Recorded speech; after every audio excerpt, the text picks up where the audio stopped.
This occasion,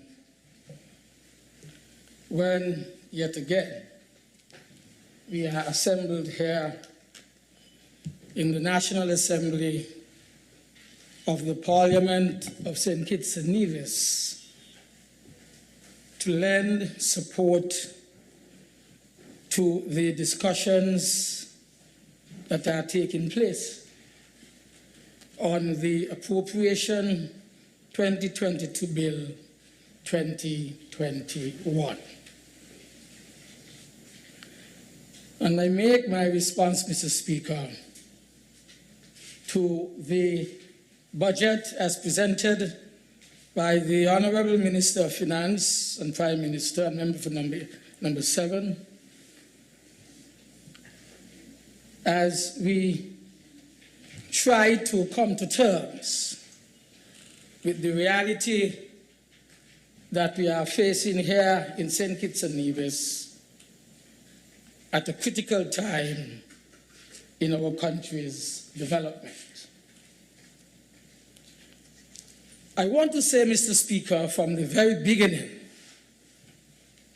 that the advent of the COVID-19 pandemic in 2020 and its significant impact on the economy of St. Kitts and Nevis concealed very serious weaknesses in the economy of St. Kitts and Nevis, developed and created in the years following 2015 when the Labour administration left office.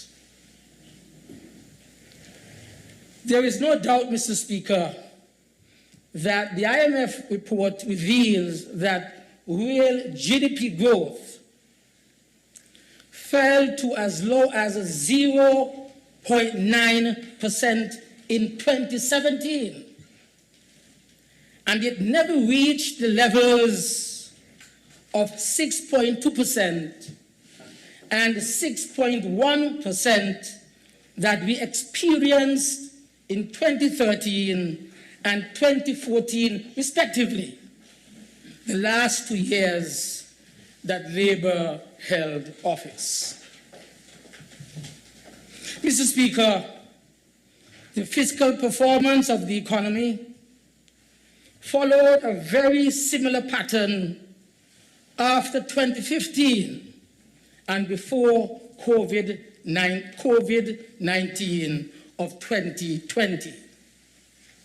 So not only the real GDP growth would have fallen, but the fiscal performance of the economy followed a very similar pattern after 2015 and before the COVID-19 of 2020 pandemic.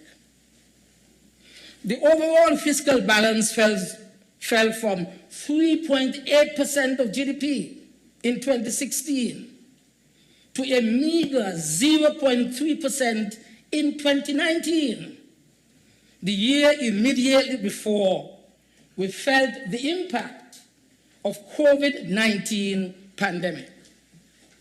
So that when in 2020 the economy recorded a massive deficit of 4.7% of GDP, this was not only because of the pandemic, but truth be told, as we often hear here, truth be told, it also reflected the downward trend in the overall balance that had taken hold in our economy since the Labour government left office in 2015. Mr. Speaker, this is the background against which we should view this year's budget. If we are to recover from the effects of COVID-19 crisis, we must not only focus on short-term, politically motivated and politically directed programs to bring temporary stimulation to our economy. We must as a matter of urgency, we must reverse the deficiencies in the policy framework that have led to the steady decline in our economy since 2015. For instance, Mr. Speaker, if tourism is the major engine of growth, then we must commit the resources necessary to grow this particular sector. There are still many projects constructed under the Citizenship by Investment Program. For example, the Till-Off project, Embassy Suites down there in Potato Bay area, that have remained abandoned for many years, with no intervention by the government to bring a resolution to the issues, preventing their continued construction and completion, with a view to increasing the stock of hotel rooms available in this, our federation. This, of course, would have to be accompanied by the implementation of an innovative tourism marketing strategy, a significant expansion in tourism marketing activities, and the commitment of more resources to the tourism marketing activities. The commencement, Mr. Speaker, of operations of the Ramada Resort in Newton Ground, St. Paul's in the Capistree region, and the reopening of a number of existing hotels would definitely generate jobs, Mr. Speaker, jobs that were lost during the pandemic, and create some economic stimulation in the short term.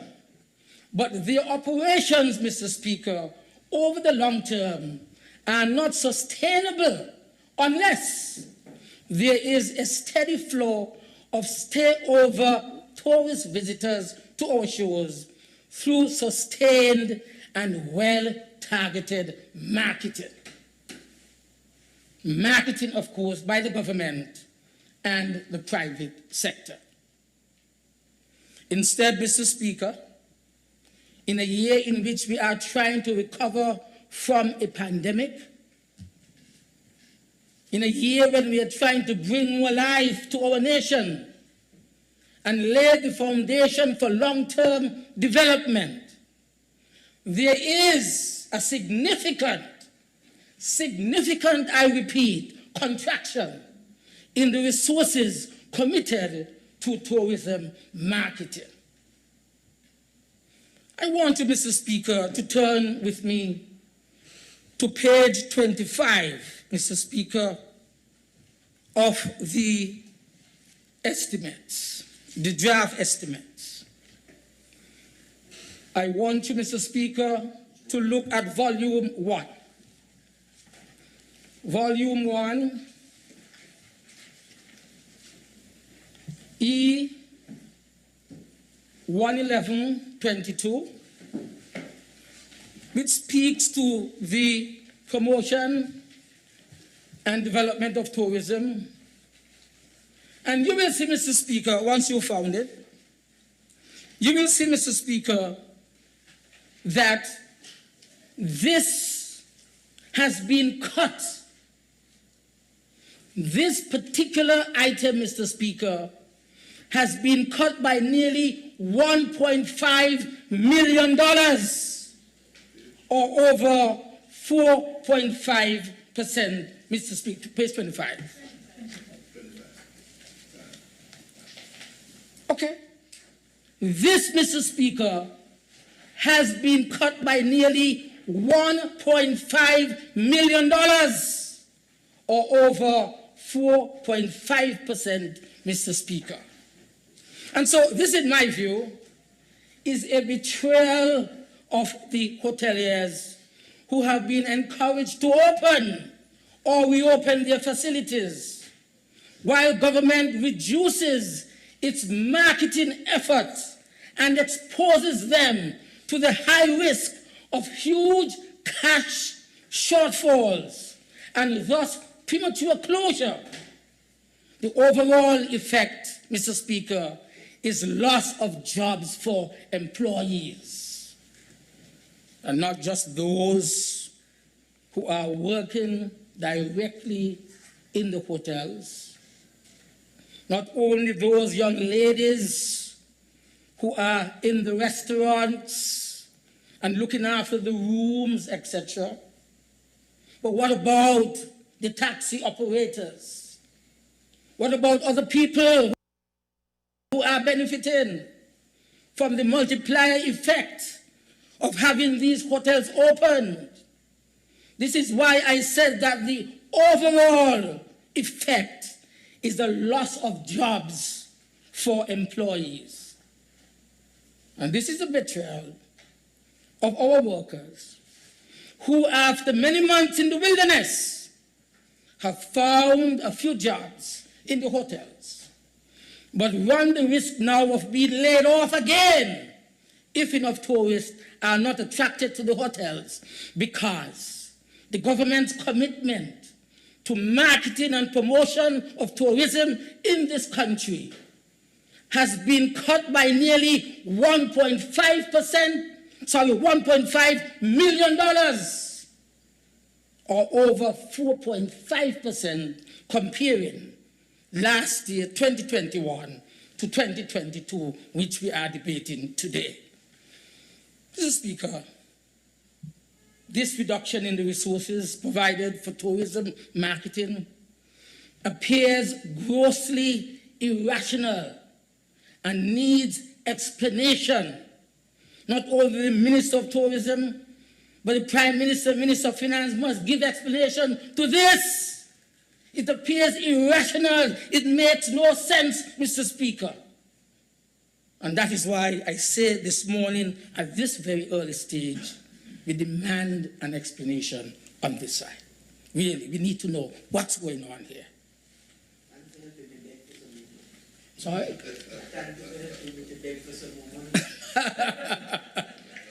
And that is why I'm saying, Mr. Speaker, is Timo serious? Timo can't be serious with this kind of picture that is being revealed. Can't be serious, Mr. Speaker. Mr. Speaker, I go on. The estimated heavy increases in tax collections could also stifle growth in the short term and hamper the recovery from the COVID-19 pandemic. It is estimated, for example, that tax revenues will grow from a projected $366.1 million in 2021 to $430.4 million in 2022. If you would follow me again, volume 1, page 5, Roman numeral 5 of volume 1, Roman numeral 5. Mr. Speaker, if you look at these figures, you will see, Mr. Speaker, that this represents a humongous increase in tax revenues of $64.3 million, or 17.56%, Mr. Speaker. We must bear in mind that on page 6 of volume 1, go further over to page 6 of volume 1, Mr. Speaker. You will see, Mr. Speaker,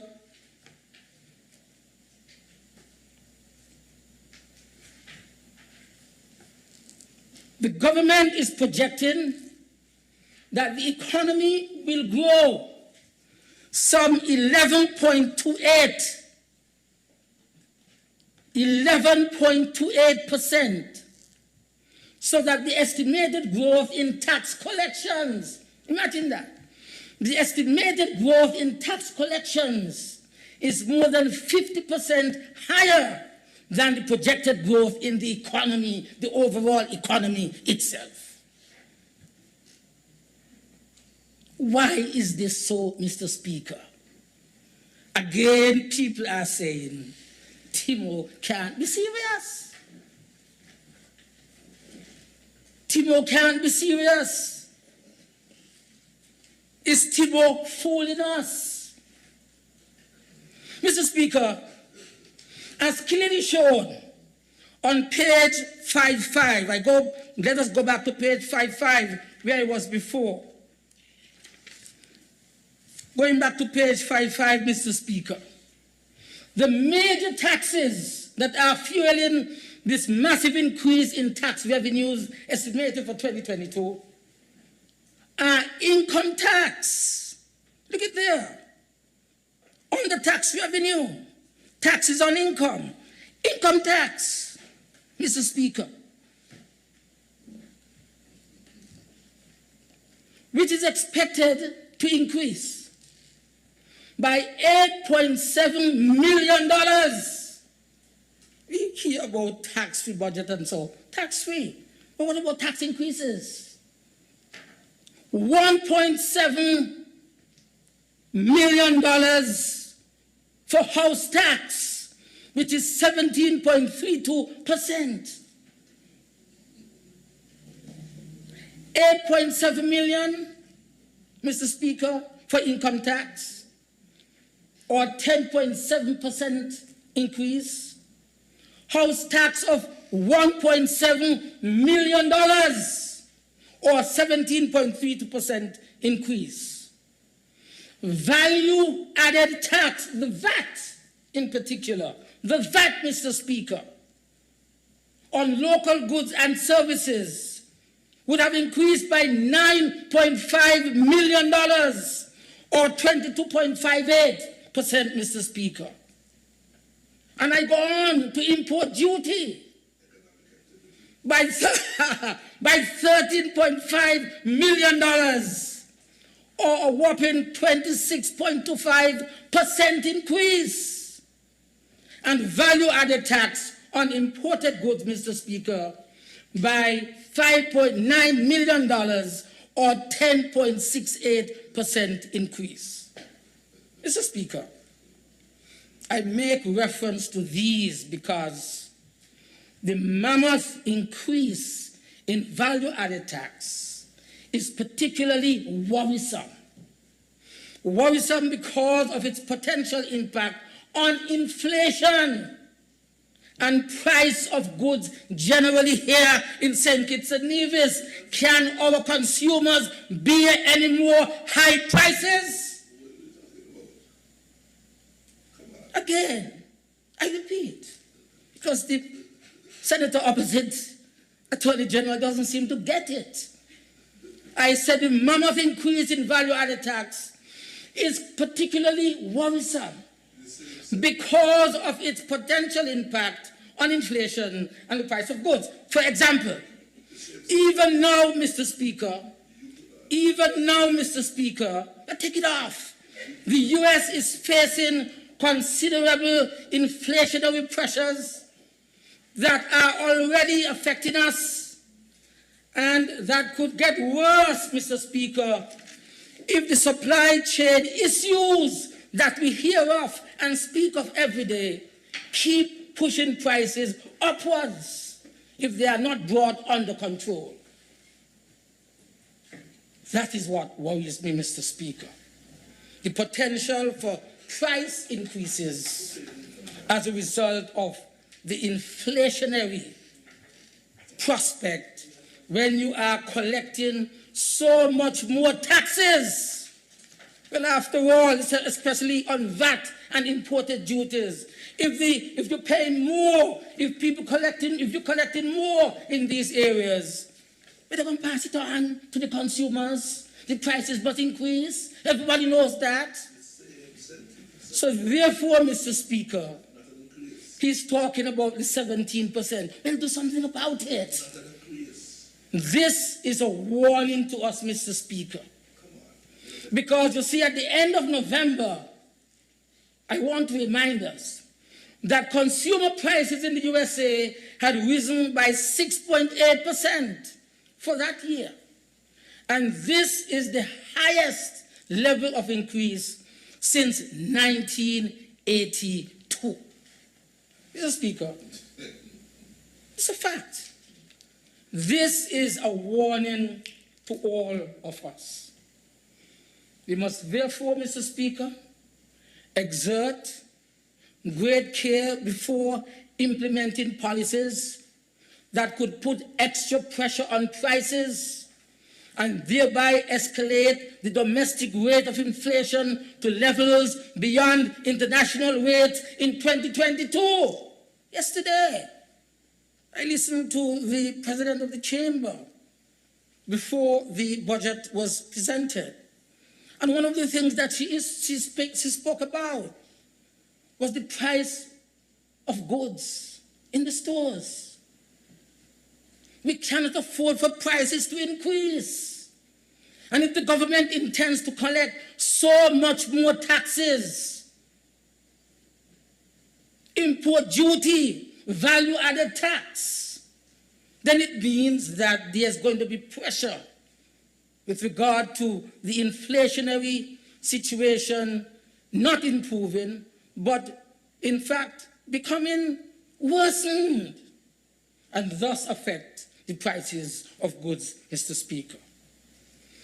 And so I say again, it is against this backdrop that I wish to express concerns about the dramatic increase in revenue collections proposed for value-added tax, or the VAT.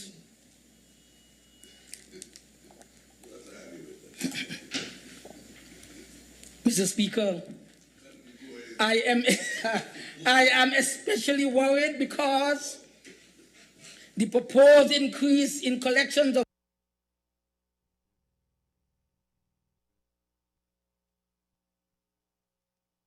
value-added tax on local goods and services of 22.58% is nearly twice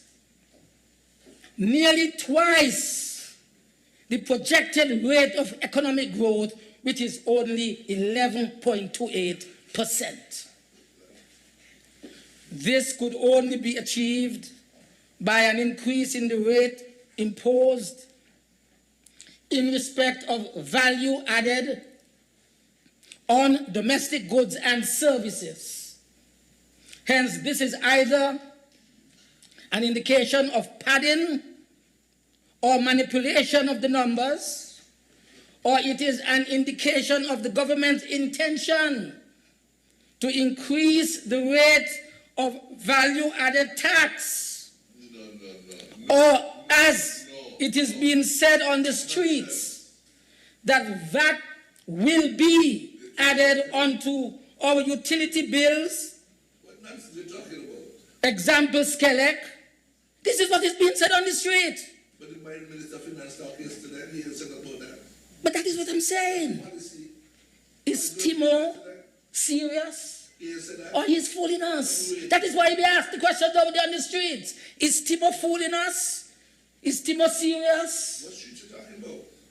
Mr. Speaker, in a period when we have learned from the pandemic the importance of domestic production, a hike in value-added tax on domestic goods and services would be counterproductive. I want to emphasize that.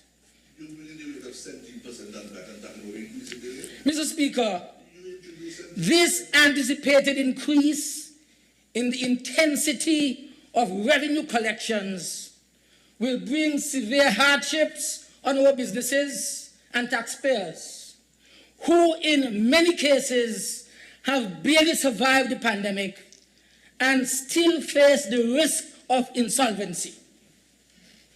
It will also stifle the economic recovery process by pushing some entities out of business and by robbing many of the businesses of the money that they would have wished to devote to the rebuilding and improvement of their businesses, which lie almost in a state of no return. And that is why I say we have to be serious here when we come to this parliament with regard to repositioning the economy of St. Kitts and Nevis. We want people to make serious projections. We don't want to be fooled at all by this government. We want to make sure that what we are hearing is credible. Credible, Mr. Speaker. And I want to go on, Mr. Speaker. Page 5, Roman numeral 6, Mr. Speaker. Back to volume 1. Page 5, Roman numeral 6, Mr. Speaker. Look at the next page, Mr. Speaker. It shows that the Citizenship by Investment Program is projected to bring in revenues of $500 million in 2021 and $400 million in 2022, Mr. Speaker. Look at, Mr. Speaker, the non-tax revenue, the fourth item from the bottom of page 5, Roman numeral 6. That is nearly $1 billion, Mr. Speaker, in 2 years. 500 million in 2021, 400 million in 2022. 900 million, which is almost $1 billion, Mr. Speaker, in 2 years. When I see these numbers, I cannot help, Mr. Speaker, and I'm sure you will agree with me, I cannot help but feel a sense of profound pride. Profound pride, Mr. Speaker. Mr. Speaker, I have been criticized. Criticized, Mr. Speaker. I have been attacked, condemned, and maligned because of this program. That my government relaunched, Mr. Speaker, back in 2006. Mr. Speaker, when I have been proven right, but I have been proven right, Mr. Speaker, because as this program continues to bear fruit for our people and to stand out as a shining example of the creativity and innovation of the government that I led, I cannot help but ask myself, Mr. Speaker, what would have happened to this blessed country, especially during the pandemic, if I had not taken up an almost dead Citizenship by Investment Program, and if I had not given it new life, breathed life into it, and gave it a fresh start through redesign, rebranding, and the implementation of a most successful marketing strategy. I want, Mr. Speaker, to commend those who were there at the initial start of this rebranding. Mrs. Pemberton in the CIO, the support that was provided before by Dr. Ballantyne and Sean Lake, those, Mr. Speaker, like Mr. Edmead Capsek, who worked diligently, and all those who had confidence, who were the service providers, who had confidence, Mr. Speaker, in what we were doing. Not only the service providers, but the developers who came in the droves, and they presented project after project, so that we pulled the Citizenship by Investment Program from the doldrums. We viewed it, Mr. Speaker, by none other than IPSA, who placed Mr. Lescan here in St. Kitts and Nevis. We viewed the program in 2014, made 21, you don't even know, made 21 recommendations to put this program on a sound footing, Mr. Speaker. Lescan was the person who reviewed the program. You don't even know that. You don't, because you wouldn't be asking those questions of your colleagues. But I want to thank all of them for the confidence that they showed, Mr. Speaker. It is because of their confidence that I keep wondering what would have happened to our workers in these difficult times if the citizenship by investment program had not attracted to our federation during my period in office the St. Kitts Marriott Resort, the Park Hyatt Hotel, the Koi Hotel, and the Ramada Resort and Residences, among others, and built also the Kitishan Hill Resorts, Mr. Speaker.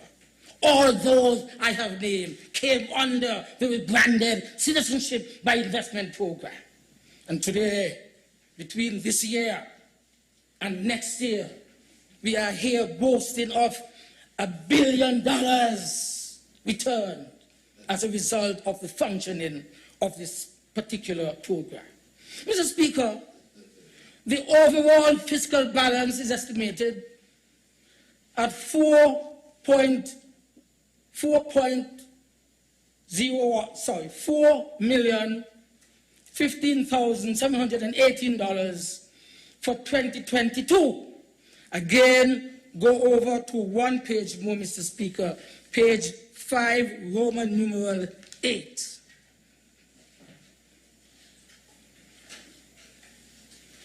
$4 million overall balance, in the middle of the page, Mr. Speaker. I don't have to ask what would have happened if the Labour government did not relaunch the Citizenship by Investment Program. We looked at the recommendations in 2014 before leaving office in 2015. 21 recommendations were made by Mr. Lescan of IPSA. And so I don't think I have to ask what would have happened if the Labour government did not relaunch the Citizenship by Investment Program.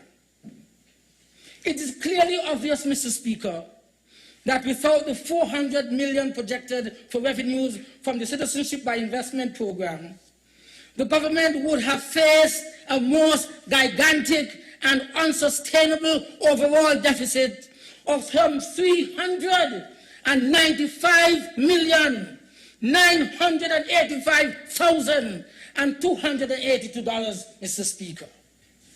In other words, it is the CIP that has saved this government for the day. This, Mr. Speaker, along with the huge deficits in 2020 and 2021, which are recorded, would have pushed our country and our people into a pit hole of extreme suffering and desperation, Mr. Speaker. Oh, you got to thank God that Labour was in office at that time. Thank God that Labour was there. Huh? You all would have been in a pit hole, and our people would have been suffering and living in more desperation than how they are living in today as a result of the pandemic, Mr. Speaker. But it was never the intention of the Labour government to continue the Citizenship by Investment Program indefinitely. Never. We never thought, Mr. Speaker, that we could bastardize the program in the way that it is operating today, Mr. Speaker. Our aim was to create a sovereign wealth fund, Mr. Speaker, that would generate income for our people long after the Citizenship by Investment Program would have ended. A sovereign wealth fund last year in this very chamber. I made reference to it. The IMF had already drawn up a number of possible models that we could use. And members opposite said they had never even heard about it. And they are part of the government then for 6 years. Mr. Speaker, I really don't think I need to ask what would have happened if we had not come on board with the program. Our aim was to create a sovereign fund that would generate income to our people long after the program would have ended. It was also our intention that the private sector investments generated by the program would have had a highly transformative impact on our economy. And what do I mean, Mr. Speaker, by the private sector investments generated by the program? Construction. For my entire life in this parliament, all the way back in 1989, you would have heard that if it is one economic activity, one sector that generated income, that had a multiplier effect on the economy, was construction.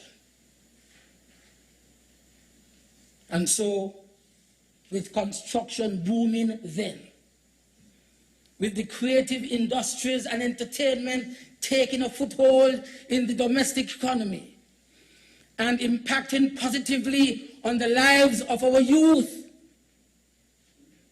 But, Mr. Speaker, all those which took place when the program was booming in terms of the economic activities, they are not seen, they are not there. But there is no such evidence that this is happening as a result of the nearly $1 billion that we are having from the CIP. Nearly $1 billion between 2021 and 2022.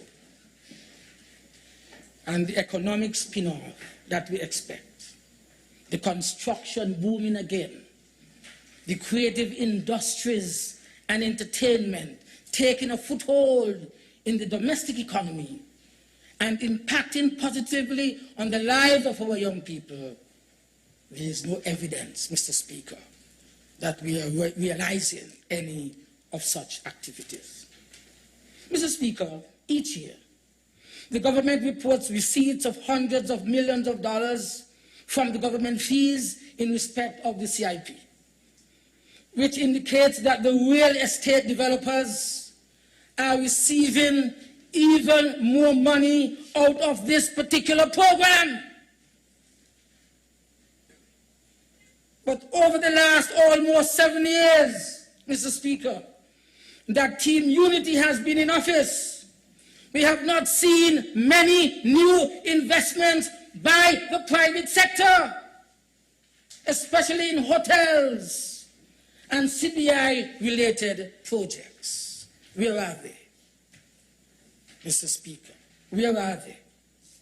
If we are to truly transform our economy and bring significant benefits to the people of our country, then we must demand that the resources generated by the program be put to good use, help generate economic activity for the benefit of our people. And our young people, Mr. Speaker, must demand this, especially at a time like now, when we are so severely impacted by the COVID-19 pandemic. This is the time, Mr. Speaker, when those resources should be put to better use and ensure that our people's hardships would come to an end.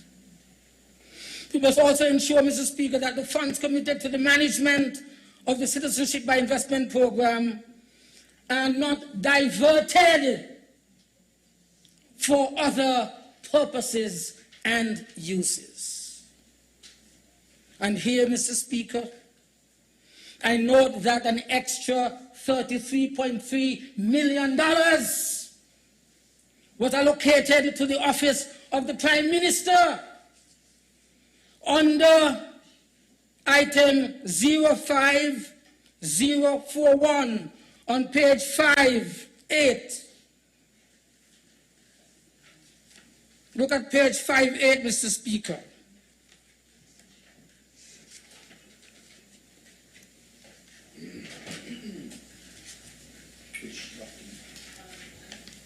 Volume 1.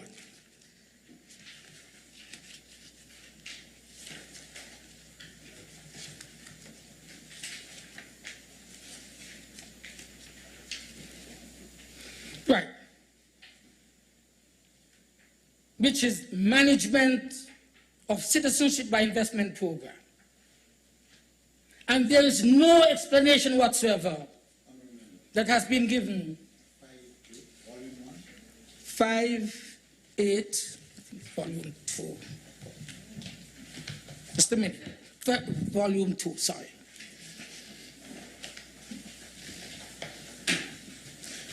Section 3, Ministry Summary, if you look at that section. Office of the Prime Minister, under the subheading Responsibility Center.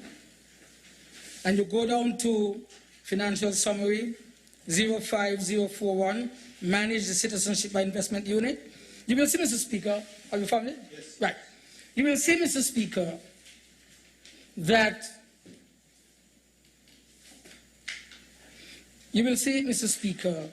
that there is no explanation whatsoever. I've searched the presentation of the budget yesterday. I've looked through both volumes. And, Mr. Speaker, there is no explanation whatsoever that has been given for this massive allocation of funds to the office of the Prime Minister. Look at page 05-8, under the heading Managed Citizenship by Investment Program. It has a massive $33.3 million as an extra amount beyond 2021 allocated to the office of the Prime Minister. And no explanation whatsoever, Mr. Speaker, has been given for this massive allocation of funds to the office of the Prime Minister. You understand? And yet we are hearing a cutback to the Ministry of Tourism. This is ridiculous. I mentioned earlier, Mr. Speaker, the contraction or decrease or the cut of $1.5 million for tourism promotion and development. While there is a cut in that particular item, tourism being the growth sector at the moment of this economy, it is the opposite that we are seeing, Mr. Speaker, with regard to the allocation of $33.3 million extra in the office of the Prime Minister. And no explanation has been given. Mr. Speaker, we are facing very difficult times. And many of our people, they are suffering. Every single dollar makes a difference in their lives. And so we simply cannot afford to allocate $33.3 million in the estimates without adequate explanation. Is it a case of squandering that massive sum of money in pursuit of political or other inexplicable objectives? What is it? What's the explanation? And the tourism minister and others should ask these questions. Why $33.3 million and you are giving me a cutback in mine? Why? Mr. Speaker, we simply cannot afford to allocate $33 million in the estimates in the office of the Prime Minister without explanation. Is this squandering that massive sum in pursuit of political or other objectives? People want to know, Timo. People want to know. Timo cannot be serious. Timo a fool all of us. When I examined the estimates, Mr. Speaker, I was very pleased to see. Yes. Oh, I didn't realize.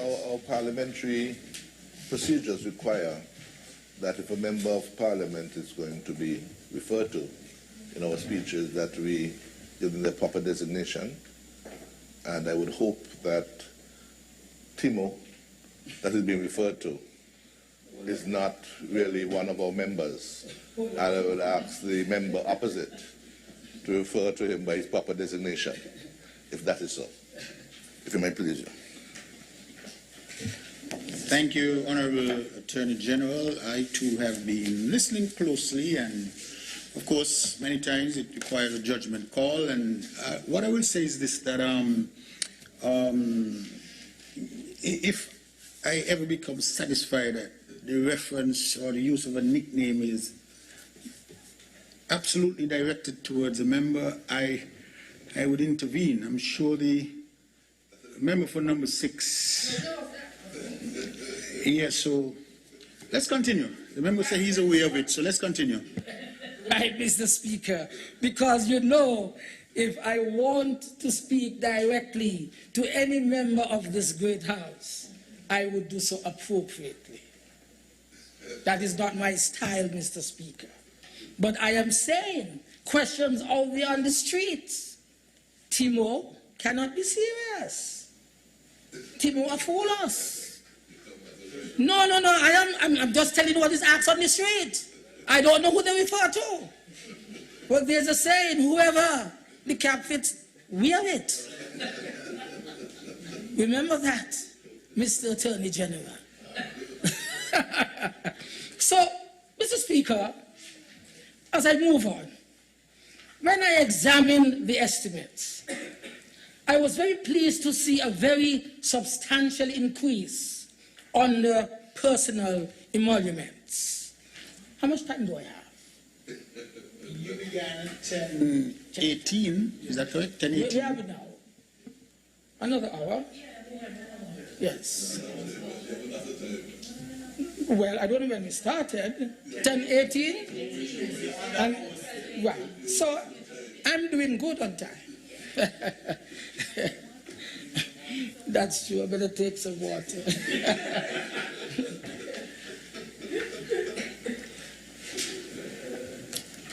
I just realized I have time for water.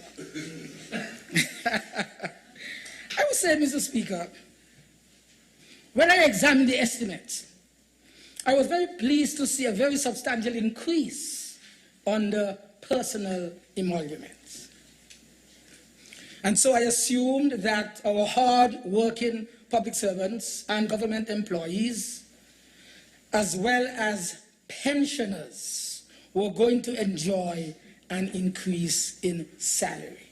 I want to say that again. Because you see, from my experience, when you have such a substantial increase under this kind of head, one would have thought that the first thing, and I saw the anxiety on the faces of the public servants there yesterday. Anxiety. Yes, they're anxious. And joy. Anxiety, because they're uncertain. What are you coming with now? Claps. And then we heard nothing about the salary increase. Double salary. What we heard was a double salary, which I am not knocking. I am not knocking at all. Happy for that. Well, I must be happy if people get more money to spend, to save, to invest.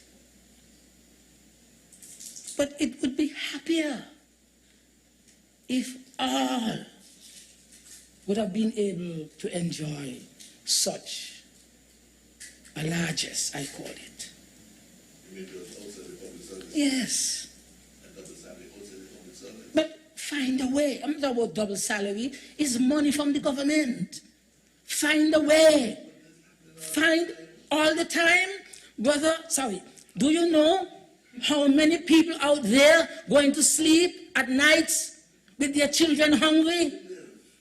Do you know how many months, 20 months, there are people out there who have not had any employment at all? Subsidies? What should we be talking about it? I left $900 million in the treasury. How do you mean you ain't got no money? What you all do with it? What you all did with it? $900 million in 2015 I left there. What the heck you did with it? Huh? How much increase you give that 900 million? You have not done anything that we had not planned for. You give that 900 We planned to ensure that the debt was reduced. We had no choice. We left the money there. when you need an increase in salary, But Mr. Speaker, that goes on. the point I am asking is, people were assuming that our hard-working public servants and government employees, as well as pensioners, were going to enjoy an increase in salary. Personal emoluments increased from a projected, Mr. Speaker, to $32.7 million, $232.7 million in 2021, to an estimated, Mr. Speaker, sorry, page 5, Roman numeral 7, in number 1, estimate 1, yeah. So I was saying, personal emoluments increased from a projected $232.7 million in 2021 to an estimated $291.2 million in 2022. And this, Mr. Speaker, represents an increase of $58.5 million, or 25.1 increase, Mr. Speaker, in 2022 over 2021. Mr. Speaker, I stand on perhaps a point of order clarification. Point of order, sir? Yes, because I think perhaps the member for number 6, I misleading? perhaps the member for number 6 should maybe provide some clarification, because earlier he said that there has been an increase in the office of the Prime Minister for some $30-something million, and there's absolutely no explanation. He's now speaking to personal emoluments and salaries, which as far as I know fall under the office of the Prime Minister. And he has said he has noted an increase of some $50-something million. So it would seem to me as though on one hand he's telling the public he doesn't understand the increase under the office of the Prime Minister, but on the next hand he's saying that he has recognized and he is thankful that there is an increase in respect of personal emoluments and salaries. So you are saying, sorry. So the member for number 5, who has risen on a point of order, are you saying that this increase in personal emoluments is explained, or explains, I should say, the increase in the office of the Prime Minister? Partly. Does it explain it or not? And why is it not written to be so? I am not going to assume anything. I am not going to assume anything. It must be explained. It is not for me to explain it to anybody. You must do so. And that is why I'm saying, and I want to know if that is true. This represents an increase, Mr. Speaker, of $58.5 million, or 25.1% increase in 2022 over what it was in 2021. And as I said before, this cannot be attributable to the double salary. It can't. Because the Prime Minister said that the double salary will be paid in December, not next year. And that is why I don't understand what he said. What he said makes sense. It is to be paid in 2021. We are debating here the budget for 2022. There's no reference whatsoever to that. Can't fool anybody. That is why people out there saying, Tibo can't be serious. He'll fool us. That's what people out there saying. So what's your logical conclusion? My logical conclusion, give us explanations. Give us explanations. It is for you to explain, because you can't come and say that your double salary that you are paying in this December, fiscal year 2021, is going to explain what you're going to have and as an increase in your emoluments for 2022. I don't think it is so. And if it is so, explain it. This, as I said, cannot be attributable to the double salary because the Prime Minister said that the double salary will be paid before Christmas of 2021. These figures, Mr. Speaker, are for 2022. And such a huge increase in personal emoluments is bound to have significant macroeconomic impact. And, Mr. Speaker, it should not be simply included in any budget without any attempt to provide justification, Mr. Speaker. And he knows better. So what is really going on here is what we are asking. We demand an increase in salaries and wages. We welcome the double salary, yes, but the people are demanding an increase in salaries and wages. That is what they were hoping that they would have heard yesterday. More people, Mr. Speaker, will always benefit from more. Of course, Mr. Speaker, the double salary for civil servants in December of this year, it is welcomed. But I listened to the Prime Minister very carefully and I read the budget address over and over again to see if I missed anything. Because he made no mention, Mr. Speaker, of government employees that do not occupy civil service posts. Throughout the presentation, it is replete, continuously referring to civil servants. GAE workers. Civil servants, Mr. Speaker. It says clearly, Mr. Speaker, civil servants. I am going to go to that very page because he's have to feed in my notes. Let us turn to it. Let us turn, Mr. Speaker, to the budget address. Mr. Speaker, let us go to what was said and what is written in this document. If you went, Mr. Speaker, to paragraph 82 of the budget address, it says, Mr. Speaker, that the opportunity is being used to thank many civil servants who have worked very hard in spite of the difficulties encountered during the past 21 months. Civil servants, note I said that. In this regard, my government has determined that all civil servants on both islands will be rewarded with a double salary payment in time for Christmas. Mr. Speaker, he continues, we recognize that as a result of the pandemic, some of our civil servants are the only providers in their household.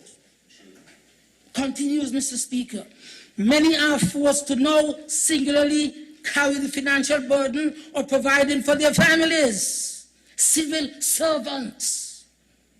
We are a compassionate and caring government that is highly focused on investing in our people. Our decision is therefore consistent with our people-centered policy framework and our twin objectives of investing in our people and putting our economy back on track. Our action would serve to reward our civil servants consistently, our civil servants who have been diligent in their service and help those who are finding it difficult to cope with their financial obligations. But it continues. Equally important is our focus on stimulating the economy at this time. And it continues. The investment in our civil servants would most definitely have a strong multiplier effect within the economy, where the micro, small, medium, and large businesses would benefit. Mr. Speaker, where does it mention pensioners? Where? Show me, Mr. Speaker. This is it. This is the document. This is it. The document. Nowhere it mentions anything about pensioners. Mr. Speaker, nowhere is there any mention, Mr. Speaker, of pensioners being paid a double salary. Nowhere, Mr. Speaker. This is a fact. This is the document. Mr. Speaker, the honourable member has not. He said the document was replete, and perhaps if he was to complete the exercise, because you've just gone, for example, to paragraph 83. I know. I know. It was a tiring exercise. Yes. Mr. Speaker, for the avoidance of doubt, and it has been cleared in every statement that the government makes, civil servants are really part of the cadre of employees and the government payroll, the pensioners. Because first, they have civil servants, then they go on the pensionable payroll. The standard had been everywhere, that every category of employees of the government are treated equally when it comes to the payment of double salary. And all the releases would have said so. It's civil servants, active, it will be step workers, it will be GAE workers, it will be pensioners, because they are part of the payroll of the government. Every paid employee of the government. And the member for number 6 knows much better and should know better and should not come and make this an issue today. So for the avoidance of doubt, pensioners, like every other category of employees of the government, be they called civil servants or they are called GAE, government auxiliary employees, or they are called step workers, all of them will benefit on the 21st of December, well in advance of the promised Christmas deadline, with the payment of a double salary. Thank you. Mr. Speaker, we are now having what appears to be a clarification. But the reason why one had to make sure that it is clear, because if you wanted it to be clear, you will write it, you will utter it. It's nearly 2 hours we spent yesterday listening. You know how many pensioners went home or went to their bed last night? Almost in despair. Well, nobody mentioned anything to us. I am telling you, Mr. Speaker, up to this morning, people called me and wondered if they were being included. Whenever I paid a double salary, it was clearly stated public servants and the pensioners. Always. Every time, Mr. Speaker. Every time. And you know why there is suspicion? Because if you were to look at paragraph 83, page 36, Mr. Speaker. Mr. Speaker, it says here, and I continue to read, in addition, my government will also make this payment available to the step workers. Yes. So how come he is saying, well, sorry, the Minister of Finance is saying, that when he says civil servant, he meant step workers, government auxiliary employees, pensioners, civil servants. But here, he sets out step workers and civil servants. What happened to the rest of them? Mr. Speaker, no! Look at your own presentation, Mr. Speaker. Nowhere did it subdivide the civil servants. He said that step workers and, but you just said whenever you say civil servant, you mean step workers as well. You just said that. You just said that. No, don't disturb me. Don't disturb me. Mr. Speaker, let me continue. It is important for us to make this very, very clear. It is very, very clear that we know that all civil servants, pensioners, step workers, because step workers are not called civil servants. You may call them public servants, not civil servants. And you know better. You know better. I don't believe you had any intention of paying them. I don't believe so. I really don't. Because you are a very specific person. You understand? Mr. Speaker, let me continue. Because, you see, that is why people out there are asking, Timo can't be serious. You fool us. That is why they're asking, Timo can't be serious. He fool us. Because here now, all over, the Minister of Finance was presenting a budget. 2 hours. Not even one mention of pensioners. But he said, I mean them as well. Hey, come on, man. Let us be serious about this. And so, Mr. Speaker, when one examines the estimates, we see this. And that is why I said we needed to be certain that this would include our public servants, all categories.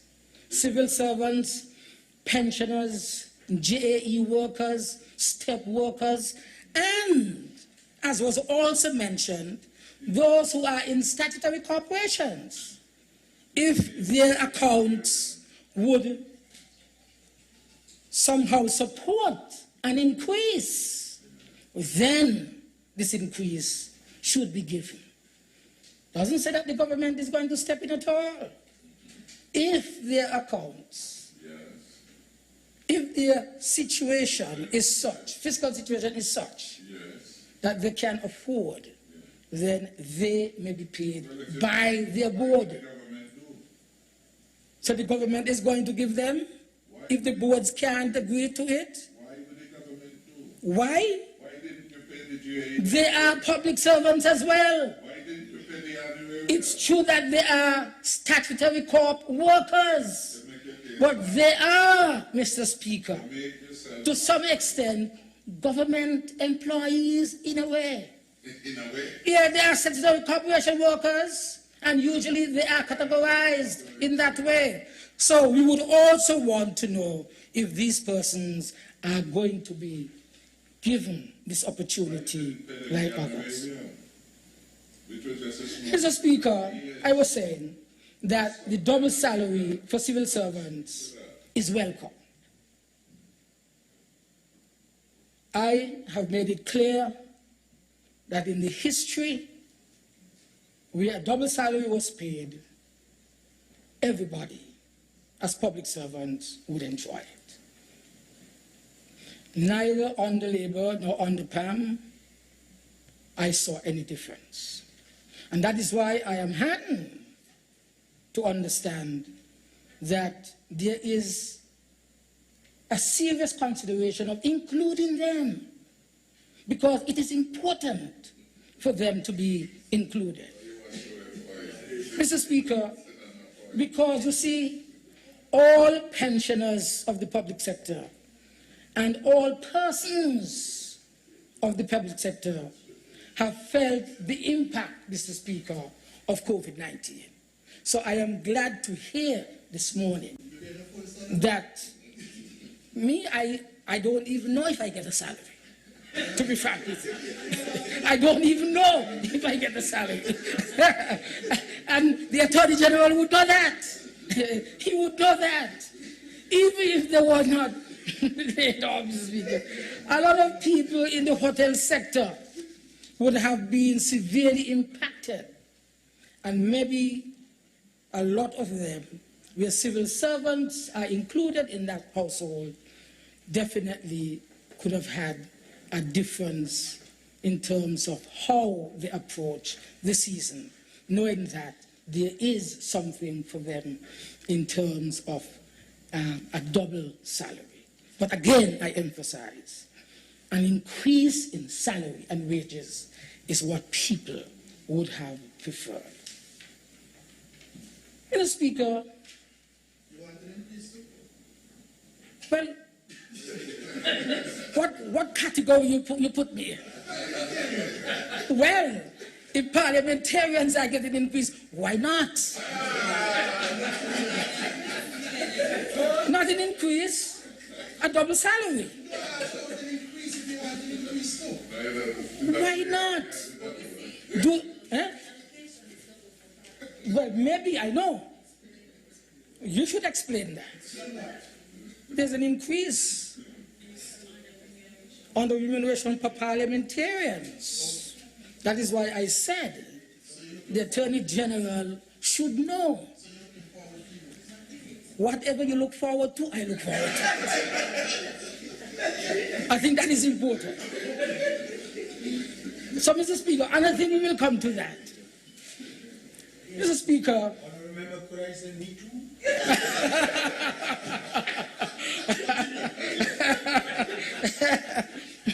Because, Mr. Speaker, it's really an increase that we are looking for. That's what the people are saying that they really need. Mr. Speaker, when I spoke yesterday morning in an interview with ZIZ and WinFM, I did mention that the budget should not focus on short-term recovery from COVID, but it should really lay a foundation for correcting policy errors over the past 6 years and putting the economy on a path to long-term development. When we look at the budget, especially of the Ministry of Public Infrastructure, Post, and Urban Development, and I want us to look at Volume 1 again, item E12, Mr. Speaker.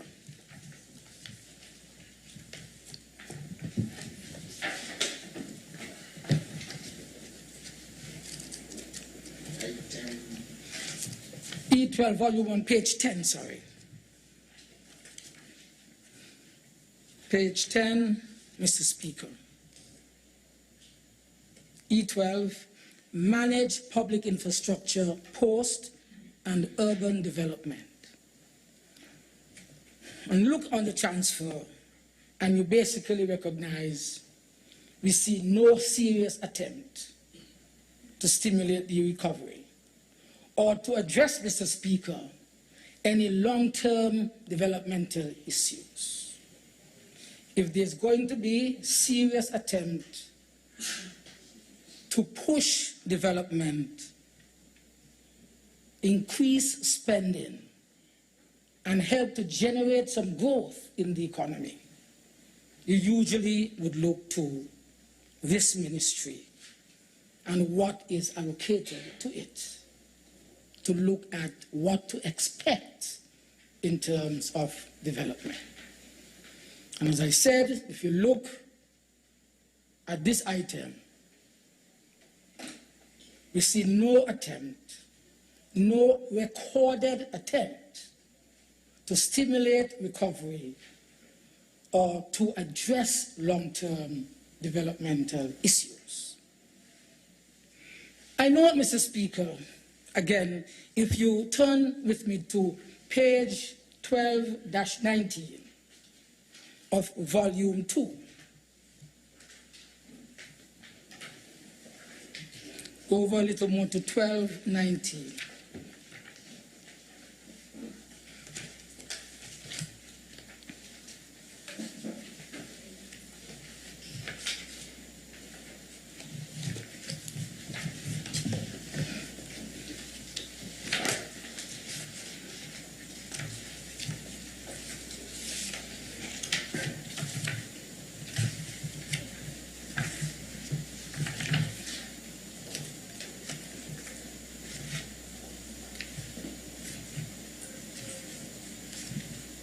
One minute.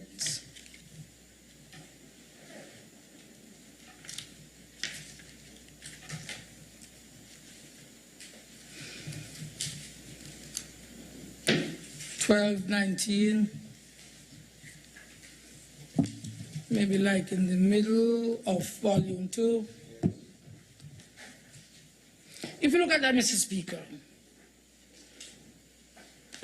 the estimates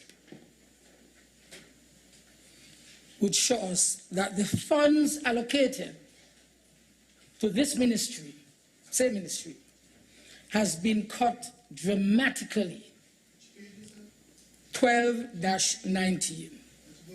2.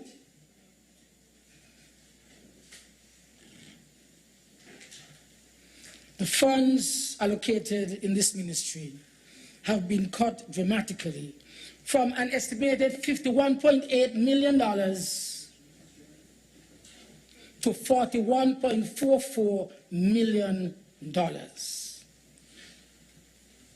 Comparing 2021 to 2022, there is what I consider to be a dramatic cut from $51.8 million to $41.44 million, Mr. Speaker. And this represents reduction of a mammoth $10.4 million or 20.1% in the midst of a pandemic, when we should be doing everything that is possible to speed up the recovery process and implement programs to eliminate the economic scars of this ongoing pandemic. Mr. Speaker, I want to submit this morning that this reduction is likely to be even more impactful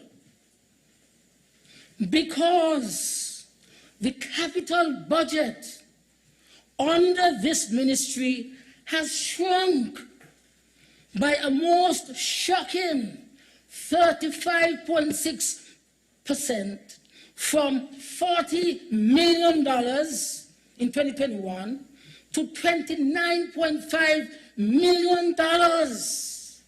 Right here on page 1219. And so we ask again, what is really the message that we are sending here? Mr. Speaker. Mr. Speaker. I do not think. Mr. Speaker. Point of order? Yes, I was just standing on a point of order because the head E12, which the honourable member opposite refers to, happens to be that of public infrastructure. And I do believe that it is important, Mr. Speaker, to place things into perspective. Mr. Speaker, the fact is that during the course of 2021, you had the continuation of, let me say, 2 major capital projects under this ministry, which the member for number 6, I think, can speak to. He can speak to the benefits of them, because I have absolutely no doubt that himself and his constituents enjoy the benefits of these 2 major capital projects. One, Mr. Speaker, you have the Island Main Road Improvement Project. And that project has come more or less almost to a conclusion. It's 90-something% completed. You have maybe about 2 bridges, one leading into his constituency, one in the Cranston area, one in the Stonefort area, which we still have some work to do. You have some road markings, etc., Mr. Speaker. It's so that the level of capital outlay that you would have had for 2021, of course, would not be the same in respect of 2022. Additionally, you have the Old Road Bay project, a project of some $30-something million, which again, Mr. Speaker, is substantially completed. So again, you don't expect to see the same level of capital being spent in respect of that project. Mr. Speaker, the fact is that when you have capital projects, Mr. Speaker, it takes a while for some of these capital projects to be implemented because you have to go to several different phases. So that each year, but I don't want you to mislead the House. You are. You ask a question and I'm giving you the explanation. I'm giving you the explanation. The Speaker will give you back your time. And so, Mr. Speaker, additionally, if one is then also supposed to look at capital projects and make a comparison in terms of the extent of the capital projects for 2022 and the impact that they are going to have on the economy, Public Works cannot be the only ministry from which you take that particular view. You have to look at the entire gamut of capital projects in respect of 2022. So that while you may see a decrease, Mr. Speaker, on the Public Works, there are other ministries, Mr. Speaker, on the which there is an increase. You have your time to come, Mr. Speaker. Don't take up my time. You're playing smart. You see. No, you can't be smart. You can't be smarter than me in here. Not inside here. Mr. Speaker, you have your time. You explain it when your time comes. You understand? So I was saying, Mr. Speaker, that this reduction is likely to be even more impactful because the capital budget under this ministry has shrunk. It's a fact. By a more shocking 35.6%, from $40 million to $29.5 million, and you can give your explanation when your time comes, not on my time. Mr. Speaker, I do not think I have to explain to this honorable House that the public infrastructure is critical as an instrument that governments everywhere employ to secure growth and development. So, if you're doing those projects and they have come to an end, well, after all, when nothing else is supposed to take place after that, the construction activities that it facilitates, Mr. Speaker, in the short term, is usually a source of increased employment. And so it supports my own argument. And significant economic stimulation. And so if the projects are well crafted, they enhance the future earning capability of the economy. So you are telling me because the Old Road Bay project and the Island Surface Main Road project has ended, that's it? Nothing at all for 2022? Well, where is it? Where is it? That is what I'm asking. Where is it? And why is the ministry who is responsible for doing that is not included? Point of order, Mr. Speaker, I want to continue that education is also critical to the long-term development of our nation. Honourable members. But the education system has taken a Honourable member, I am speaking. I'm speaking. Yes. You're not going to come and just disrupt me like that. Part of the problem that the Speaker has always had is that when we look at our standing, the rules of the South, the standing orders of the South, they do not specify time limits with respect to points of order or points of clarification. And so over time I've tried my best to allow members to speak as freely as I can, but you know, I would want members to bear in mind and to consider that I believe points of order or clarification should be very, very brief and succinct and speak to the issue is, because the member opposite who is presenting has a valid point in that members will get a time to respond to issues raised. I am also aware that there are times that you need to respond immediately, and so I would not overlook that fact. It's important at times for matters to be addressed immediately once they're uttered, but I still feel or think that all members should bear in mind that they will also have an opportunity to rebut or to comment on or respond to something that is said by any member at any given time. Having said that, Honourable Member for number 7. Thank you, Mr. Speaker. I read into the record, Section 39, subsection 5. A member who has spoken on any question may, with the Speaker's permission, again be heard to offer an explanation of some material or part of his or her speech which he or she claims has been misrepresented, but he or she cannot introduce a new matter. I have moved this budget, Mr. Speaker, and in the context of that, I am putting to you that the member for number 6 is misrepresenting what has been put. And the simple explanation, if you go through the budget year by year, every year is a variable.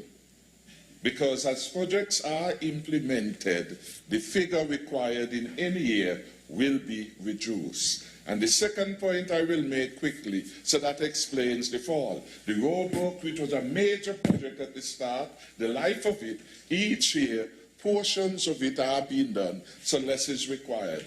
The second point, more fundamental, made by the member for number 5, is that capital projects are scattered across every regime of the government. And again, that explains... That's exactly the point of order that the member for number 5 was raising. He's coming on it again.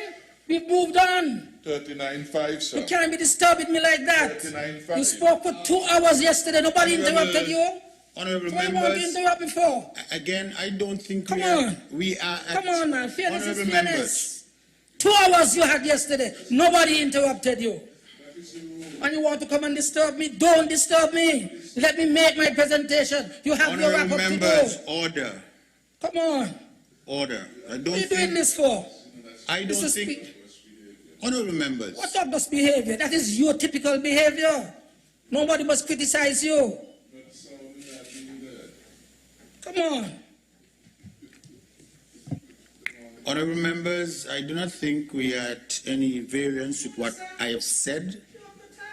I do not have the authority to curtail the presentation of members if it's not specified under the rules. And so what I've said, I am basically asking members to consider when they are, once they have risen on a point of order, or to try to make it as brief as possible, because there will be other opportunities for them, for that member or some other member to respond to that point. That's the most I can do with respect to this issue. Right. So, Mr. Speaker, you see, I've been here long enough, and strategies are employed. But the strategies, to some extent, can be interrupted. And that is what is happening here. I must speak. People have sent me here to speak. And I will speak. Nobody can shut me up. And I am saying, yes, you have capital projects. I am saying that there is significant reduction in the ministry that usually would pursue capital projects. Mr. Speaker. And capital projects, Mr. Speaker. Mr. Speaker, you raise again on a point of order. Please. Again are reflected in this particular line item that I made mention to. Mr. Yes, Speaker, you raise on a point of order. he will give an explanation, but I am speaking to the facts. as they are. Honorable member for number 6, there's a point. A member and a speaker. Well, I hope you're not going back to that, you know, Mr. Speaker. Mr. Speaker, I am moving on. Mr. Speaker, first of all, let me point out that if you look at the budget estimates, there's a total of $180 million appropriated for capital projects in respect of 2022. So that the figure that was quoted by the member opposite only represents a percentage of the total capital projects to be undertaken by the government. And so he must put that into perspective. Now, in regards to the Ministry of Public Infrastructure, that ministry has a general oversight for all of the capital projects being undertaken by government. Yes, the ministry has its own share of capital projects, but it has general oversight for all of the capital projects, whether it is the tendering process for Bastia High School, the JNF, all of the Artisan Center, all of the different projects to be undertaken. The ministry has oversight for those. And so that must be placed into perspective, Mr. Speaker, not that one will expect to see all of the capital projects. Okay, you made your point. Let me continue. You made your point. Let me make my point as well. And so, Mr. Speaker, we question why is there this significant reduction in that ministry. It's let go. He will give an explanation when it comes. And so, Mr. Speaker, I move on to education. I want to emphasize, Mr. Speaker, that education is also critical to the long-term development of our nation. But the education system has taken a battering in recent years. One of its premier institutions, Mr. Speaker, the Bastia High School, has been without permanent facilities for many years to the disadvantage of our students. Year after year, Mr. Speaker, we hear promises about the construction of a new school, but there has been no action, it would appear, to date. This, Mr. Speaker, has left me with the view that the school and the lies perpetuated about the school have already helped to bring team unity to office, and therefore serve no useful purpose to them anymore. He said, the lies he said perpetuated have brought him into office twice. Just said it. Twice, not just once. I was saying once. But he said that the lies have brought them into office twice. You just heard him. Mr. Speaker, this has left me with the view. Mr. Speaker, come on. No. Hear me out. I was, again, if I'm not convinced that something is leveled at a particular member, I'll probably let it pass. Yeah, I have to be convinced he's so... Mr. Speaker, so that is what I'm saying. So, this has left me, Mr. Speaker, with the view that the school and the lies perpetuated about the school have already helped to bring team unity into office twice, and therefore serve no useful purpose to them anymore. It is also clear, Mr. Speaker, that the school system was woefully unprepared to handle the problems associated with COVID-19. And this has resulted in random and frequent opening and reopening of schools or classes within schools to the disadvantage of the students. Hence, Mr. Speaker, I expected that in 2022, the resources would have been allocated to the schools to allow them to modernize their operations, make better use of technology, and enhance their capacity to deliver online education. Unfortunately, no additional resources have been committed to the education sector that I have seen. And it is projected that the allocation to that ministry will remain virtually unchanged in the region of about $103 million until 2024. And this, Mr. Speaker, is borne out. If you look again, going over to 13-13 of Volume 2. This, Mr. Speaker, is very short-sighted, in my opinion, especially because the IMF has expressed serious concerns about productivity growth in the Federation of St. Kitts and Nevis. When I read these estimates, Mr. Speaker, I could not, therefore, believe my eyes.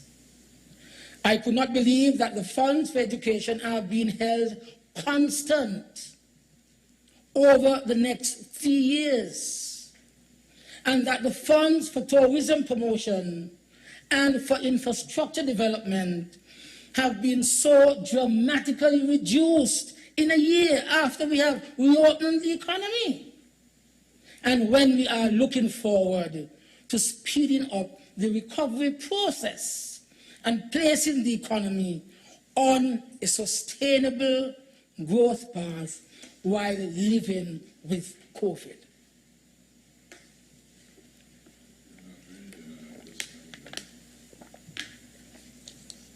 Mr. Speaker, the education sector is in dire need of modernization if it's to lead that way in promoting productivity and competitiveness.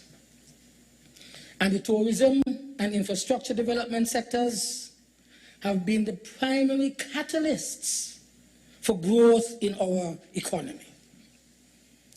These critical sectors, Mr. Speaker, are now being sidelined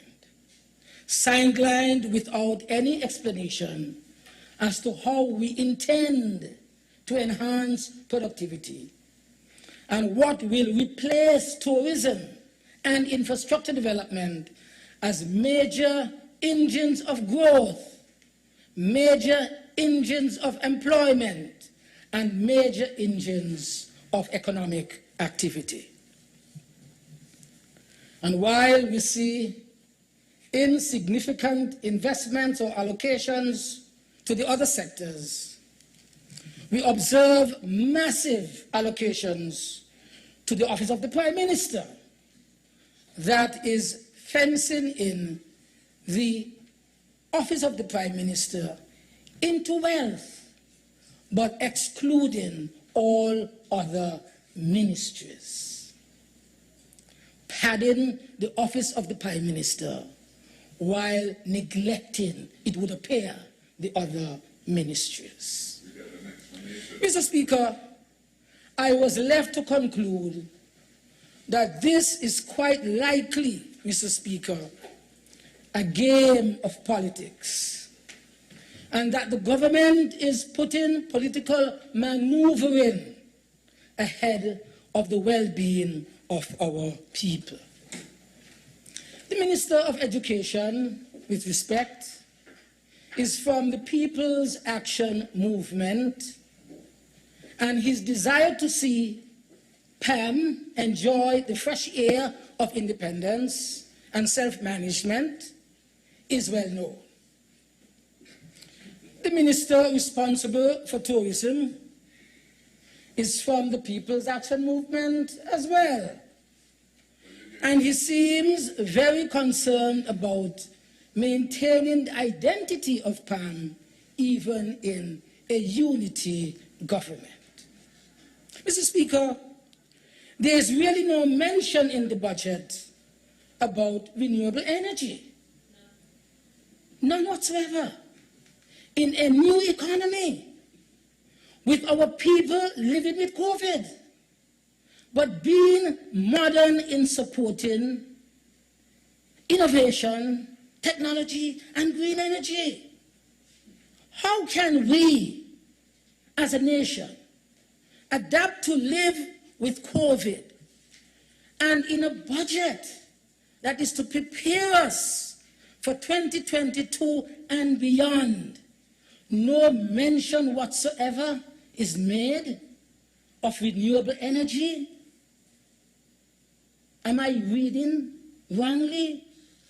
Did I hear rightly yesterday? Why is this blatantly excluded from the budget? And, Mr. Speaker, I have here an article that came from SKNIS. It is headlined, "Construction of largest solar farm in the Caribbean signals St. Kitts and Nevis' commitment to renewable energy." SKNIS. A whole budget was presented yesterday. A whole budget. No mention whatsoever is made of renewable energy. Is Timo serious, or is Timo fooling us? What really is going on? Look at this.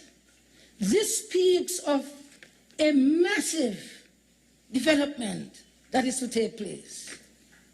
Here it is quoting the Deputy Prime Minister, who is our Minister of Energy.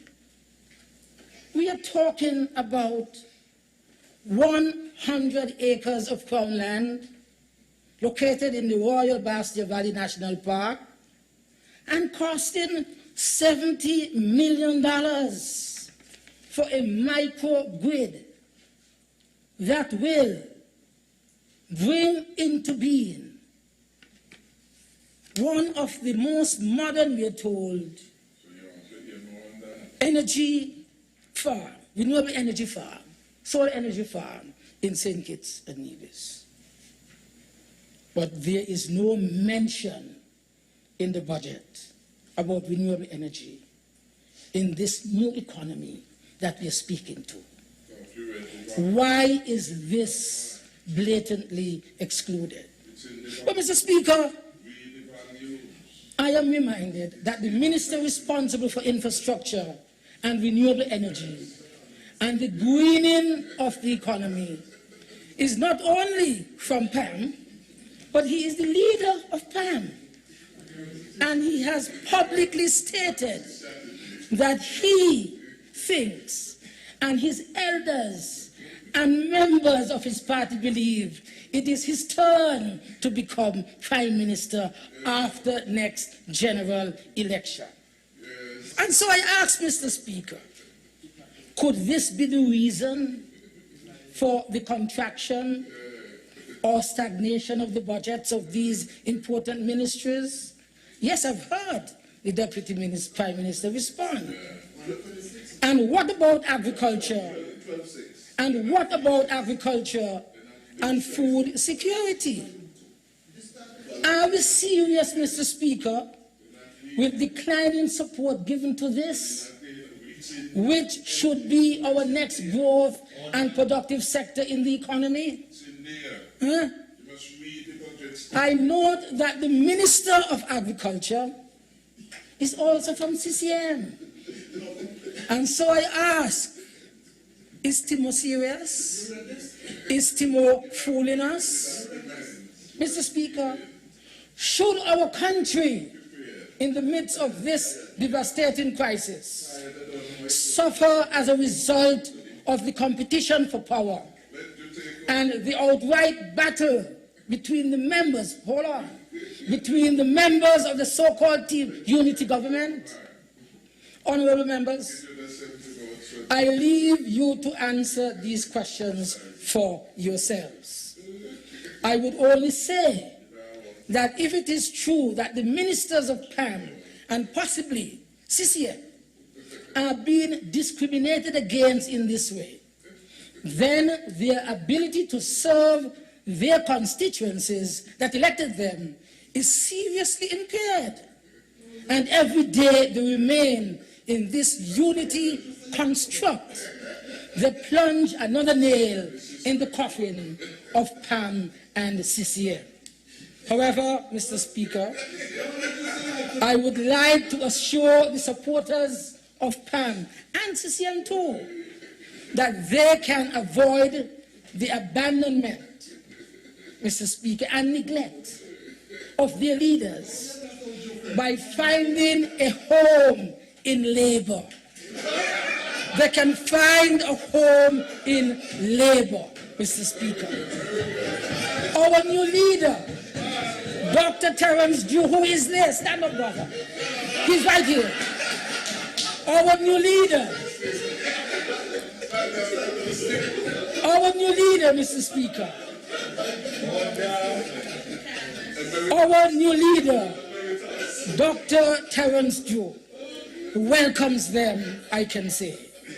And the entire Labour Party welcomes them. Our party has a history of protecting the disadvantaged and bringing relief to all who suffer from discrimination of any shape or form. Mr. Speaker, our party is proud that we had the opportunity to choose our leader from among 3 outstanding and talented young persons of great leadership qualities. They can't do that. We saw democracy at work, alive and well, Mr. Speaker. And we have chosen Dr. Terence Dew as our leader. We have chosen him as our leader, Mr. Speaker. And the entire Labour Party now stands firmly behind him. Our party, the oldest in the English-speaking Caribbean, Mr. Speaker, is about history. It's about principle, and it is about philosophy. So that even when we change the persons in leadership position, there is no change in what our party stands for. I end this presentation, Mr. Speaker, by saying, yes, that this budget has proven that even in these difficult moments, when our people face so many hardships and the very survival of many of our enterprises are at risk, there is no reordering of the priorities of the government to put our people first. In the mind of this government, politics always trump the well-being of our people. Our people must now look forward to the opportunity to change this in the next general election. May it please you, Mr. Speaker. Thank you.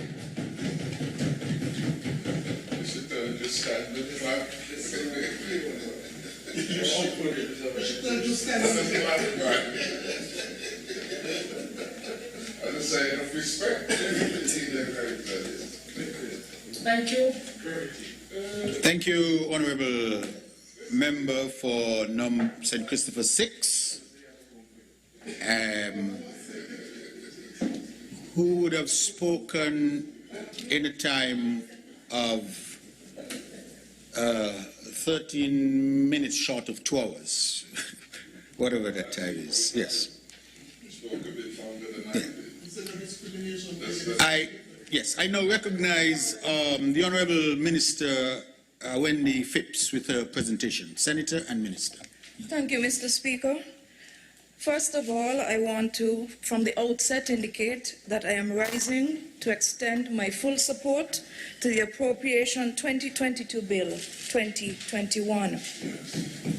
As I do this, it would be remiss of me if I did not start my contribution by extending appreciation to the Financial Secretary and her team, who once again would have been placed in a rather precarious position in terms of the tedious and stressful and testy budgetary process which COVID-19 would have presented them for not 1 but 2 years in a row. In an environment such as COVID-19, it then becomes a necessity that financial forecasting be done in a measured and reasonable manner.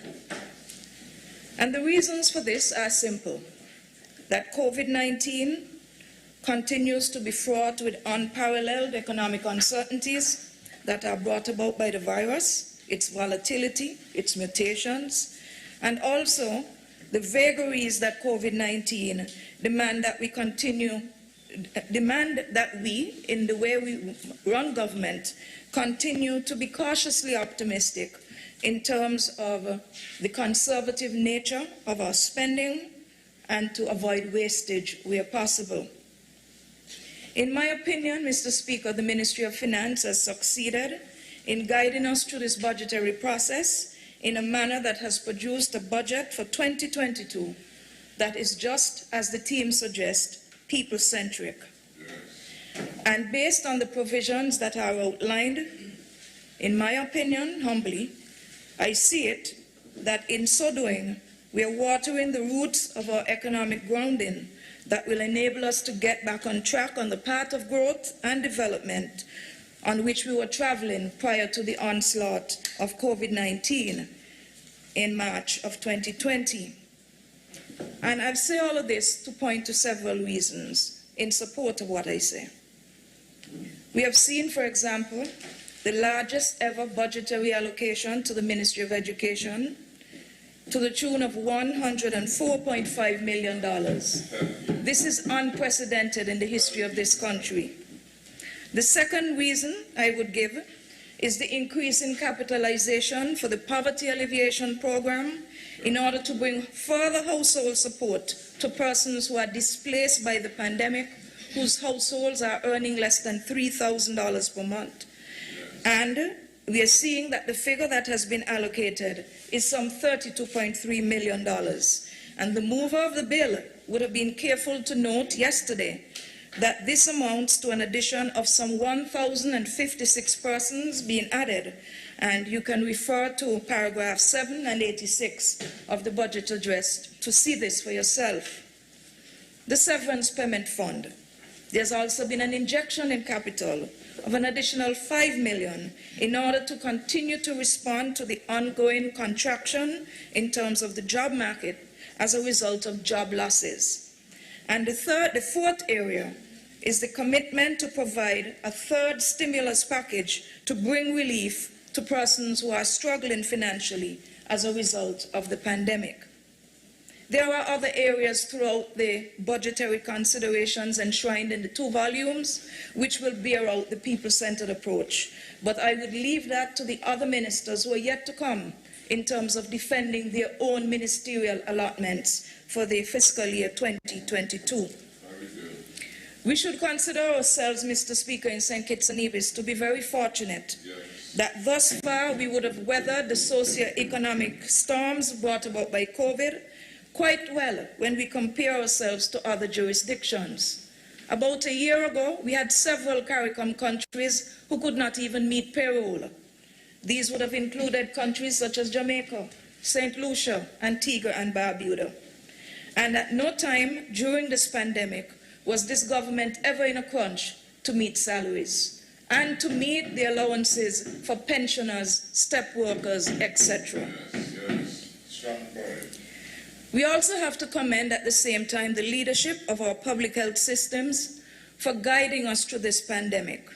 We acknowledge the dedication of frontline persons in health, especially the Chief Medical Officer and the Medical Chief of Staff, Dr. Cameron Wilkinson, and the respective teams that they lead.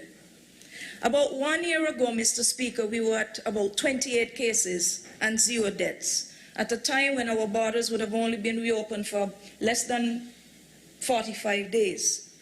Where we are now, December 15th, based on the data that I would have gotten from the Ministry of Health, we are now at something like about 2,797 cases and regrettably 28 deaths, largely due to the arrival of the Lambda variant in our jurisdiction, and the fact that we had to open our borders, and that most of the cases that have resulted in the exponential growth in positive cases would have been due in large measure to importation of the said virus into the Federation.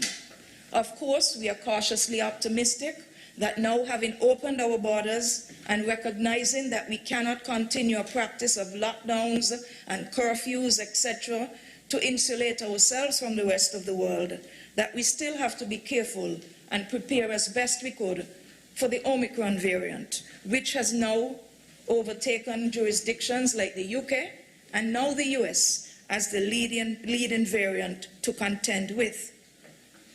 What this means, Mr. Speaker, is that the people of St. Kitts and Nevis must use everything in their arsenal to handle the ongoing impact of the virus, one being the vaccine and the other one being strict adherence to the non-pharmaceutical measures.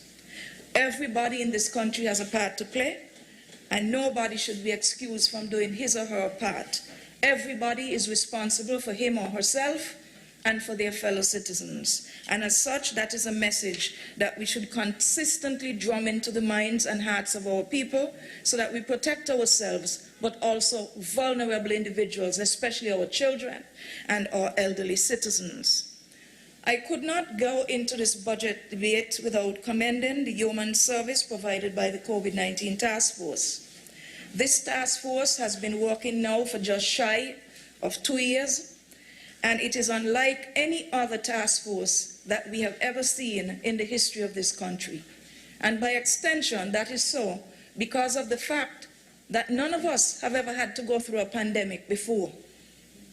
The work of this task force is long, it is arduous, many times thankless, but it is something that is necessary and that was germane to where we are and still is required to take us forward.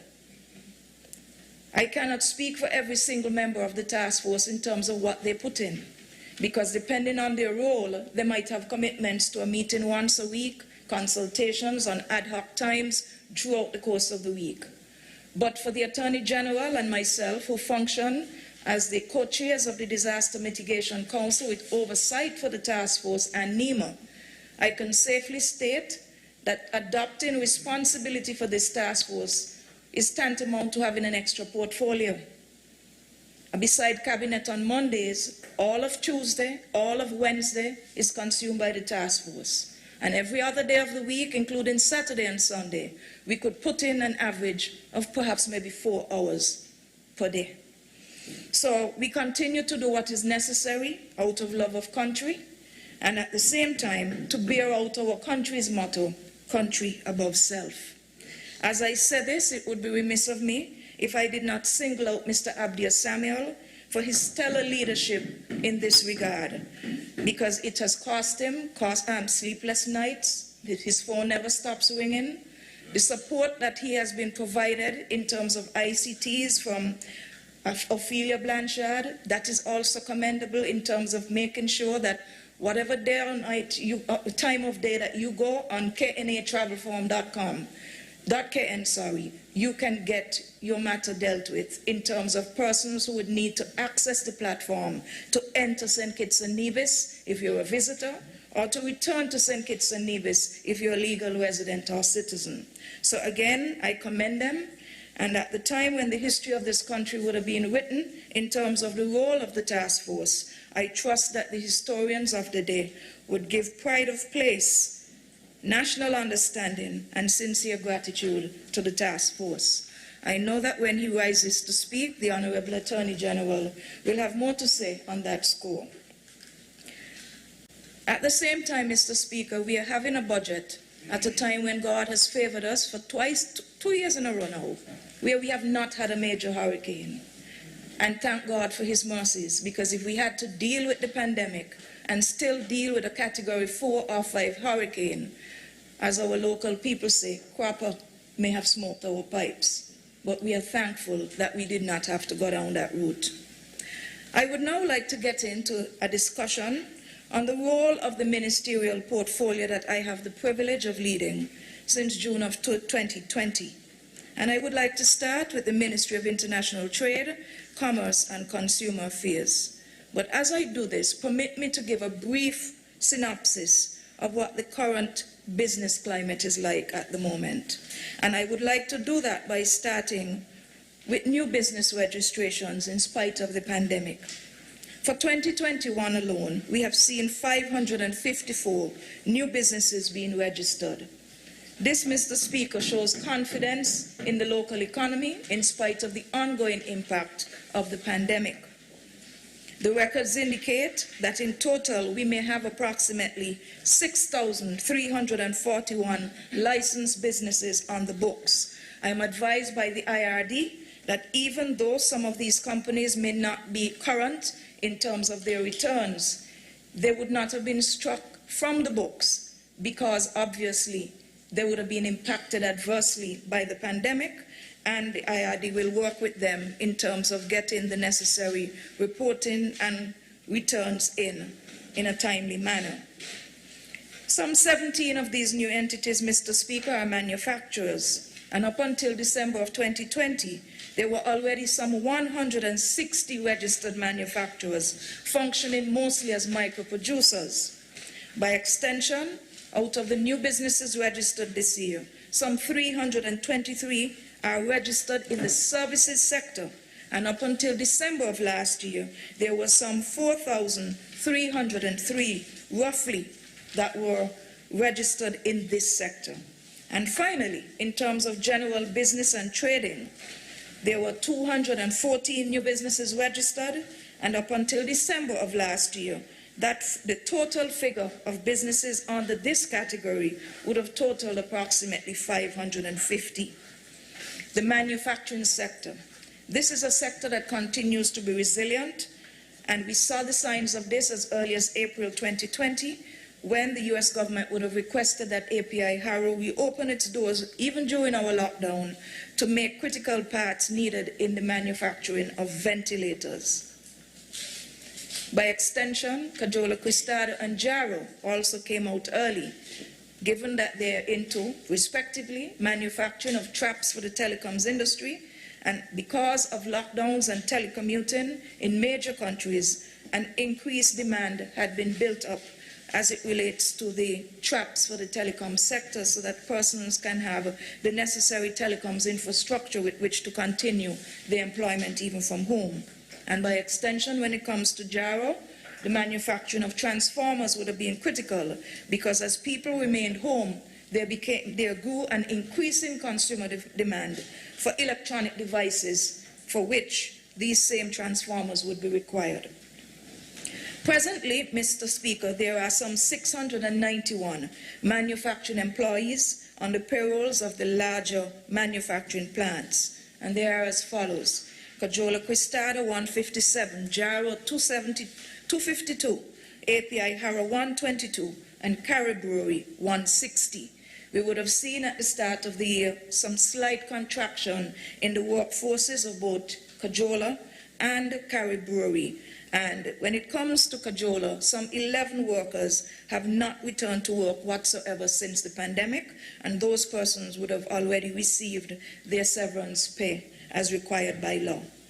In terms of Carry Brewery and indigenous manufacturing, which means non-American owned, as in the case of the enclave sector, what we are seeing is that in spite of the pandemic, as at the end of November, the factory was still able to produce at least 1 million cases of products. Currently, the production figures stand at 1.1 million cases, as opposed to the total production from 2020, which was 1,155,452 cases. The 2022 target for production is again 1 million, based on confirmed orders that are already in hand. Exports from Carry Brewery would have totaled about 40% of production for 2021, and this represents some 448,337 cases.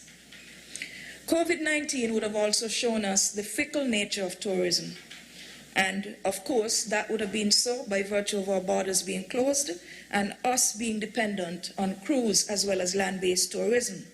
However, we are grateful that as of July of this year, we would have seen the return of crews with the Seaborne Odyssey.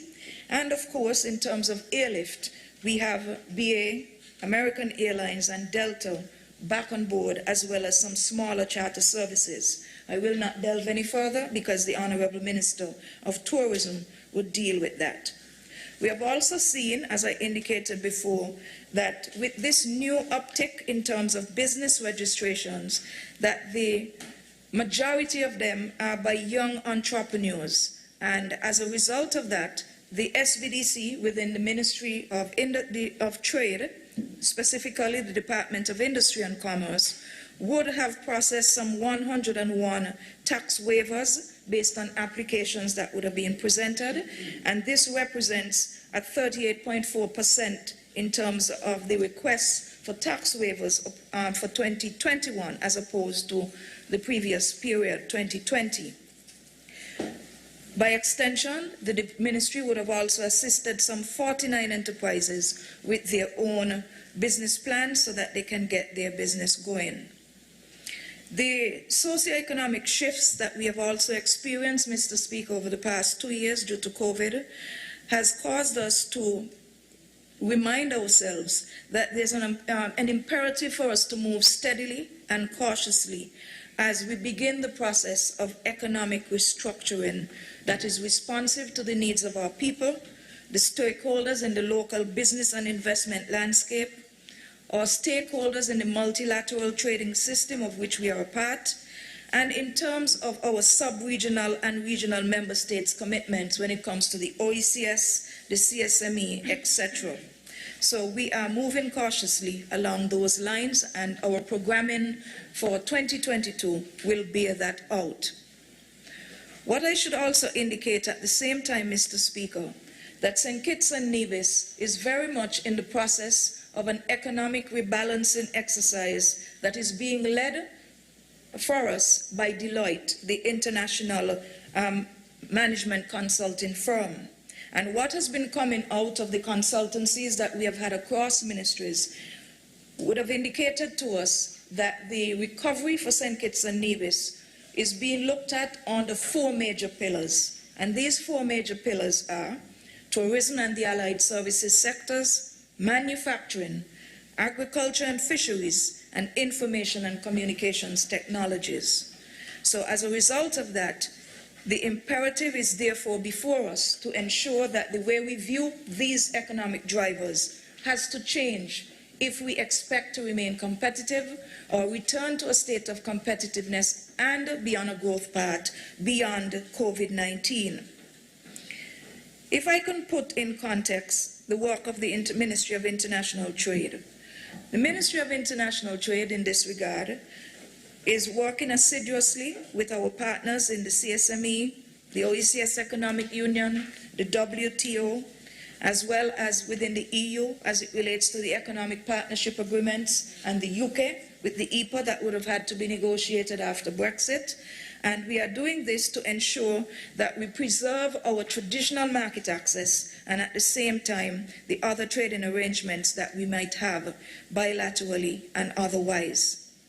As a result of that, one of the deliverables that we have begun and which will continue in 2022 is the creation of the mobilization of the trade facilitation agreement of the WTO.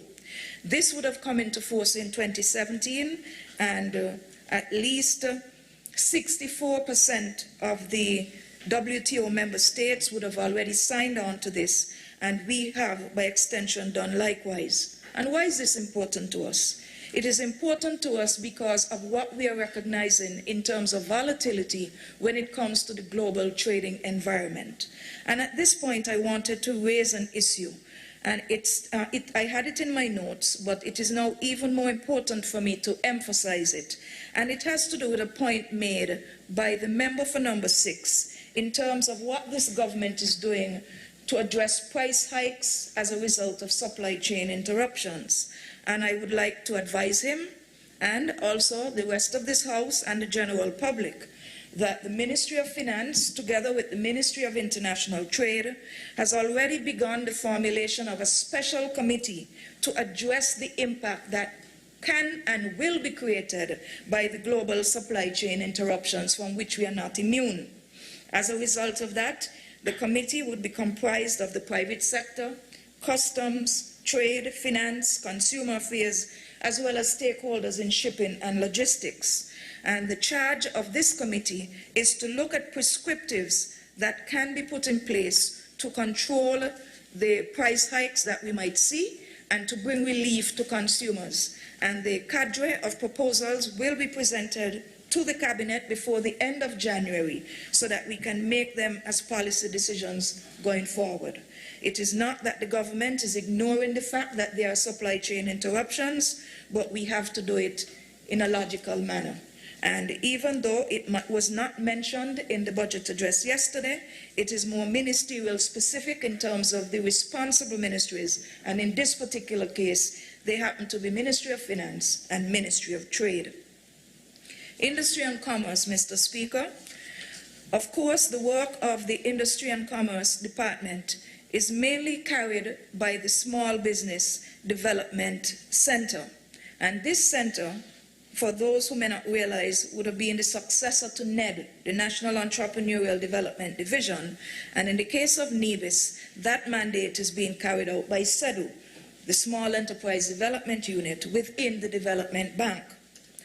Now, the SBDC is charged with responsibility of national entrepreneurial support to small businesses in St. Kitts and Nevis, and as such, we will be continuing in 2022 to get the amendments to the Small Business Development Act of 2009 finalized. After 13 years, we have recognized that the areas of support that are provided for in terms of tax relief, etc., would need to be expanded, especially as we are seeing the growth in the micro, small, and medium enterprise sectors.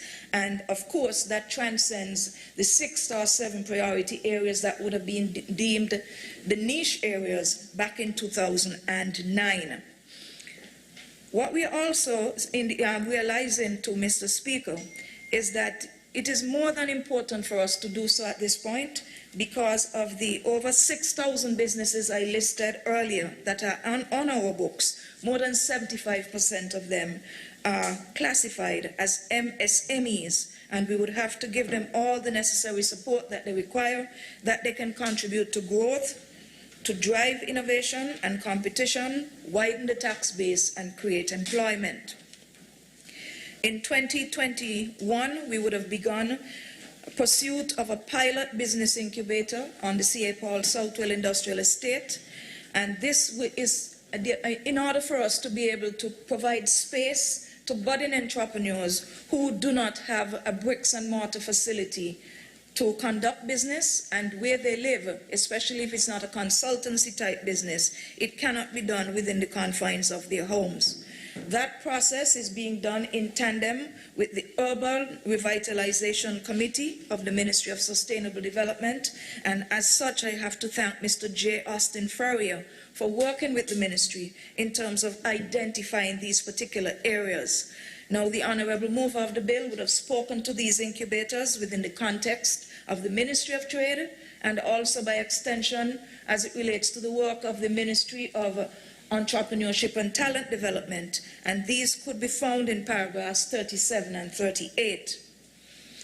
A major deliverable for 2022 would be the completion of the National Manufacturing Strategy Review, because that document is now expired.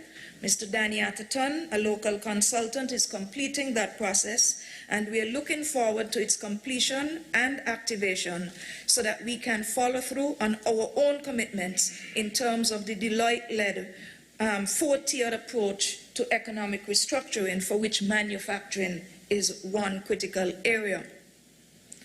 The Bureau of Standards. The Bureau of Standards, Mr. Speaker, by far is the brightest spot at the moment when it comes to the Ministry of Industry and Commerce. We have seen over the past 2 years a major turnaround when it comes to the Bureau of Standards. I would have reported on this in part last year because the Bureau is the beneficiary of a multi-million-dollar project that is being funded in part by the 11th European Development Fund.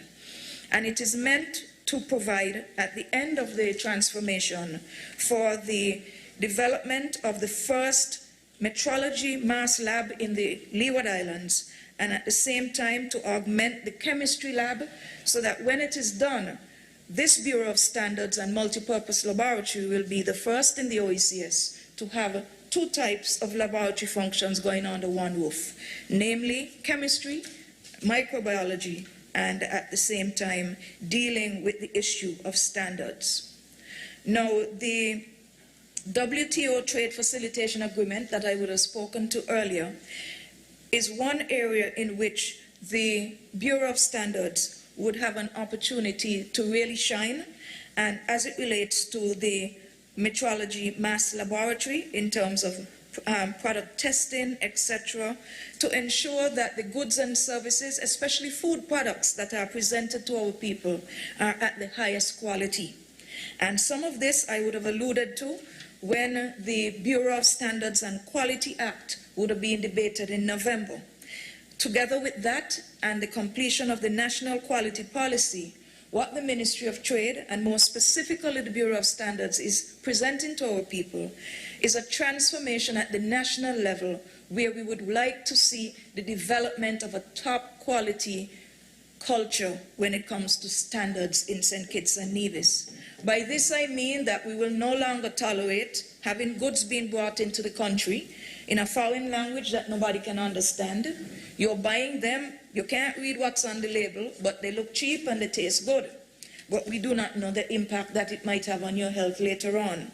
So, for example, as a result of that, the Bureau of Standards will be looking at the further development of the national quality infrastructure by adopting some 30 standards from the American Society for Testing and Materials, also from Codex, which are international food standards, and the International Organization of Standards. And on this score, I should indicate that this agency is the one that deals with ISO certification, for which we have quite a number of our plants already moving towards, starting with Cajola Cristado, that has already had ISO certification and receive support from the Bureau to maintain the standard whenever the time for review comes. By extension, we are working with Carib Brewery to also deal with their ISO certification, now that they're already on a path in terms of HACCP certification.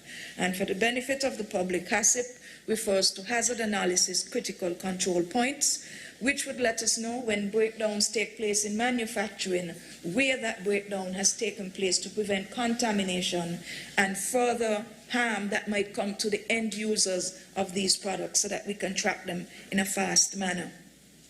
The issue of price control, as well as monitoring for same and consumer protection, is the responsibility and remit of the Consumer Affairs Department. And of course, one of the objectives going forward for 2022 would be the Consumer Protection Model Bill, in keeping with Article 185 of the revised CARICOM Treaty. And I should indicate that this is intended to replace the Consumer Protection Act of 2003, which at that time when it was passed was meant to replace the old Sale of Goods Act.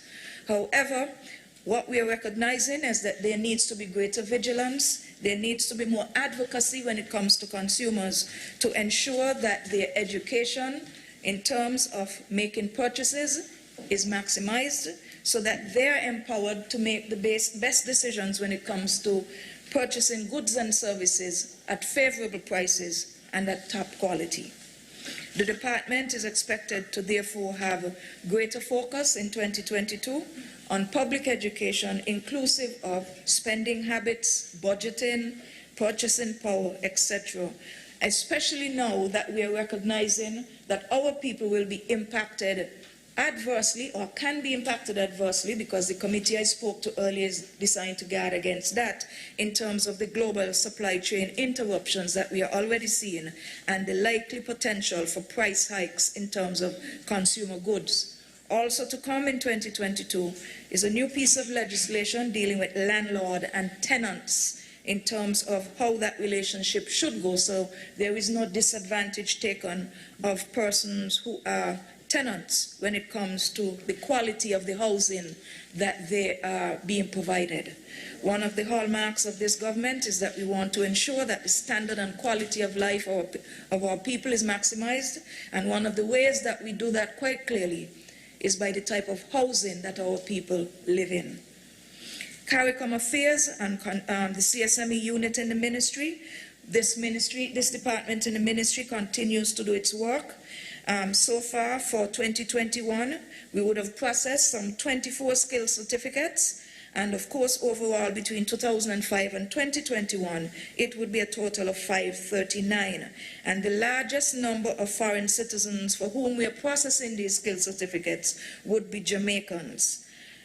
At the same time, I should also indicate that at last year's budget debate, I would have noted that we would have discovered some 11 instances of fraud when it comes to skill certificates, and every single one of them were out of Jamaica. And we had to become very tough with the government of Jamaica relative to this. They promised us they would put anti-fraud features in their skill certificates so that we can get around these instances, especially in an age where desktop publishing and all kinds of software can mimic the real thing. And I'm happy to report that the Jamaican government has kept its word, and so far for 2021, we have not had a single fraudulent skill certificate being presented in St. Kitts and Nevis, and we would like to keep it that way, because we would not want a foreign national to edge out any of our local citizens for a job based on a fraudulent skill certificate. We want to improve capacity, and we want to build on the skill sets of our people that they can take up more and more of the employment opportunities that are presented here. No offense to foreign nationals, but we have to look after our own first. Projects and initiatives for 2022, Mr. Speaker, when it comes to the Ministry of Trade, I should indicate that a total of 5,361,544 in total has been allocated to the ministry. And this represents a very, very tiny increase over 2021 in the amount of 0.33%.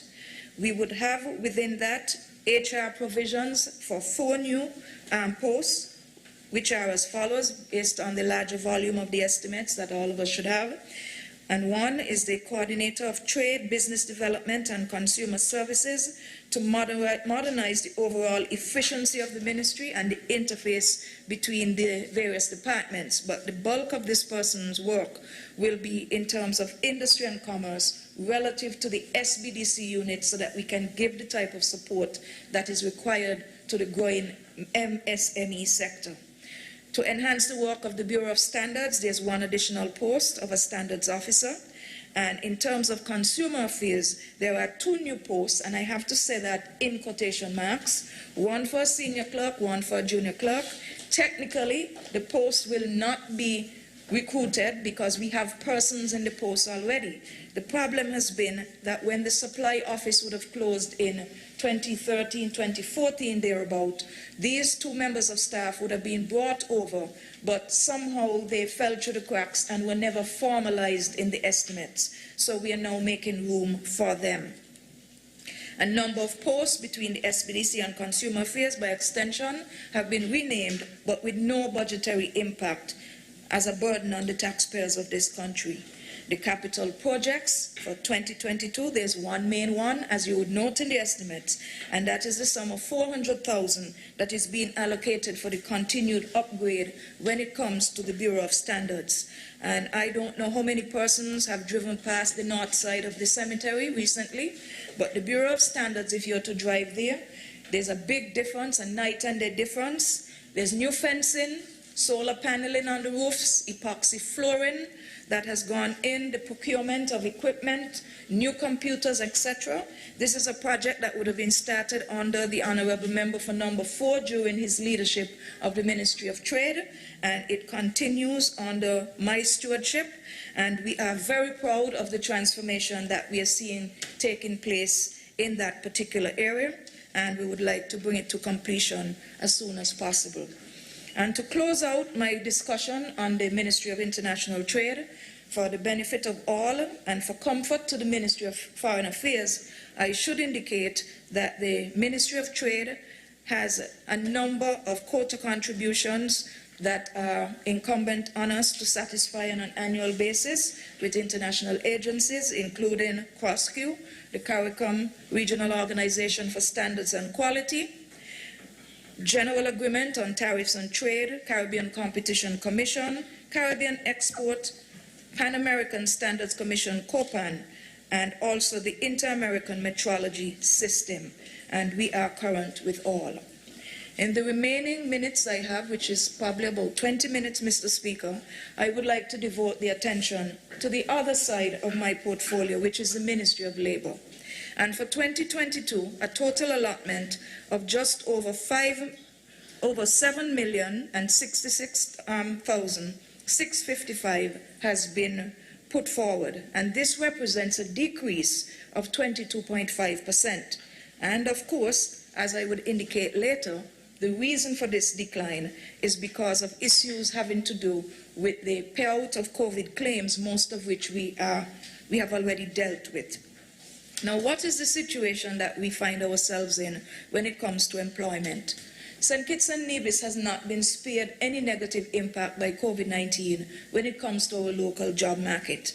The ILO would have indicated that there has been a serious knock-on effect caused by the pandemic, which would have illustrated that even though some countries would have developed their own stimulus plans to provide income support or substitution support, there is still an estimate that there is US $982 billion still required to fill the gap in terms of job losses.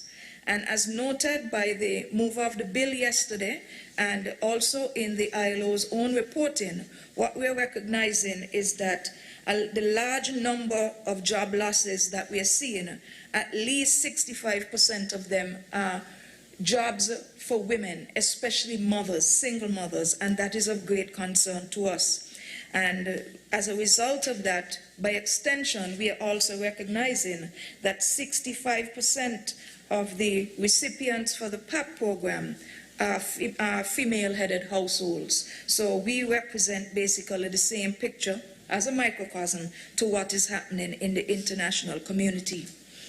This year, Mr. Speaker, the ministry would have taken part in the 109th International Labour Conference, and this conference would have been held virtually. There was none last year, and it was done in two phases, in June, and just recently concluded the second phase on December 11th, Saturday, December 11th. What has emerged from all of the discourses from the ILO member states is that in order for us to see a global restructuring and repositioning in terms of the international job market, is that the work of the ILO must be done under two major pillars, mainly skills and lifelong learning, and inequalities and the world of work. As a result of that, there are some 7 action areas that have emerged for which the Ministry of Labour looks forward to participating with the ILO in 2022 in bringing to fruition. And these 7 areas are promoting employment creation, fostering equal opportunity, ensuring adequate protection for all workers, accelerating the transition from informal trading to formal business operations, ensuring gender equality and non-discrimination, promoting equality and diversity and inclusion, and the last 2, realizing universal social protection and promoting trade and development for a fair globalization and shared prosperity. And as I said earlier, the Ministry of Labour looks forward to working with the ILO in terms of the various programs and projects that will bring these 7 areas to fruition to the benefit of our local workforce. If I could turn my attention to the status of COVID-19 claims, because it would not be appropriate for me to end this contribution to the debate without focusing on the latest stats that we have in front of us. And these stats are as at Friday, December 10th. The total number of claims that we would have received to date is 2,561. Total number of claims that are being processed at the moment, 1,277. Total number of severance claims processed to date, again, 2561. Number of claims paid out, 2556. Number of claims awaiting payment, 5. And the total amount paid out since the pandemic started and for which persons became eligible for severance payment is $42,441,288.98. Let me repeat that. $42,441,288.98. And I said this bearing in mind, Mr. Speaker, that the severance payments claim continue to be tedious, time-consuming, requires extreme accuracy, etc. And however, we would have recognized that the fund had been undercapitalized for years. If we look at the audit report for 2020 from the Director of Audit, we will notice that there's an entire section dedicated to the severance payment fund, I think starting from page 37. I don't have my copy open, but I think that is where it begins. And essentially, the Audit Department has assessed that the fund has been in the red as far back as 2011 because there's more coming out of the fund than going into the fund. And then when we would have had an amendment to the Protection of Employment Act, I think in 2013, to make provision for long service gratuities to the workers in the hospitality and manufacturing sectors, there was no separate capitalization done for that. So payments for long service gratuity to persons who would have worked at least 10 years are coming out of the same pot for the severance payment fund. To give you a picture of the domestic situation as it relates to persons who are employed in the local job market, data from Social Security as of November of 2021 indicates that we have an average of some 22,342 employees covered by Social Security at the moment. And this represents a 4.5% reduction in the rate of employees over 2020. And that figure nets off to be just over 1,000 employees. The exact figure is 1,064. We are also recognizing that even though we see the fall off in the jobs, we are observing the fact that a number of persons had more than one job.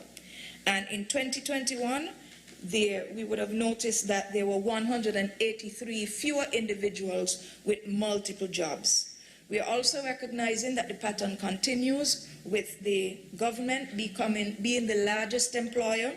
In the case of St. Kitts, government accounts for some 17,175 workers, and in the case of Nevis, it accounts for 5,167. And if we're to do that in terms of percentages, we will show that in terms of St. Kitts, that 17,175 represents 46.7% of the workforce covered by Social Security. And in the case of Nevis, with the 5,167 government workers, that represents 34.6% of the workforce being covered by Social Security. So I just wanted to put that into context. Now, I should also note that in terms of the Director of Audit's report, quite a bit of time was spent looking at the audit period of January to June of 2020. And for the benefit of the House and the public, I should indicate, as it would have already been broadcast in the news, that this same period is the period for which we would have seen an abuse of the severance payment fund, January 2020 to June of 2020, when some 5 recipients had received funds from the severance payment fund unlawfully to the tune of $128,000. This matter is now the subject of a criminal prosecution, so I will say no more on that. But those of you who have copies of the audit report, that matter is discussed on page 45 of the audit report. And this is a matter that we wish to see brought to conclusion. We would have also noticed during that period that the Director of Audit would have recognized that there were some inefficiencies in terms of calculation of long service gratuity, as well as severance payments, and those would have happened at a time when the Labour Commissioner would have been out on extended medical leave. So I do not know what accounts for the deviation, but however, I wish to assure the public that whatever inaccuracies may have taken place during that window of time, that is not the practice at the moment.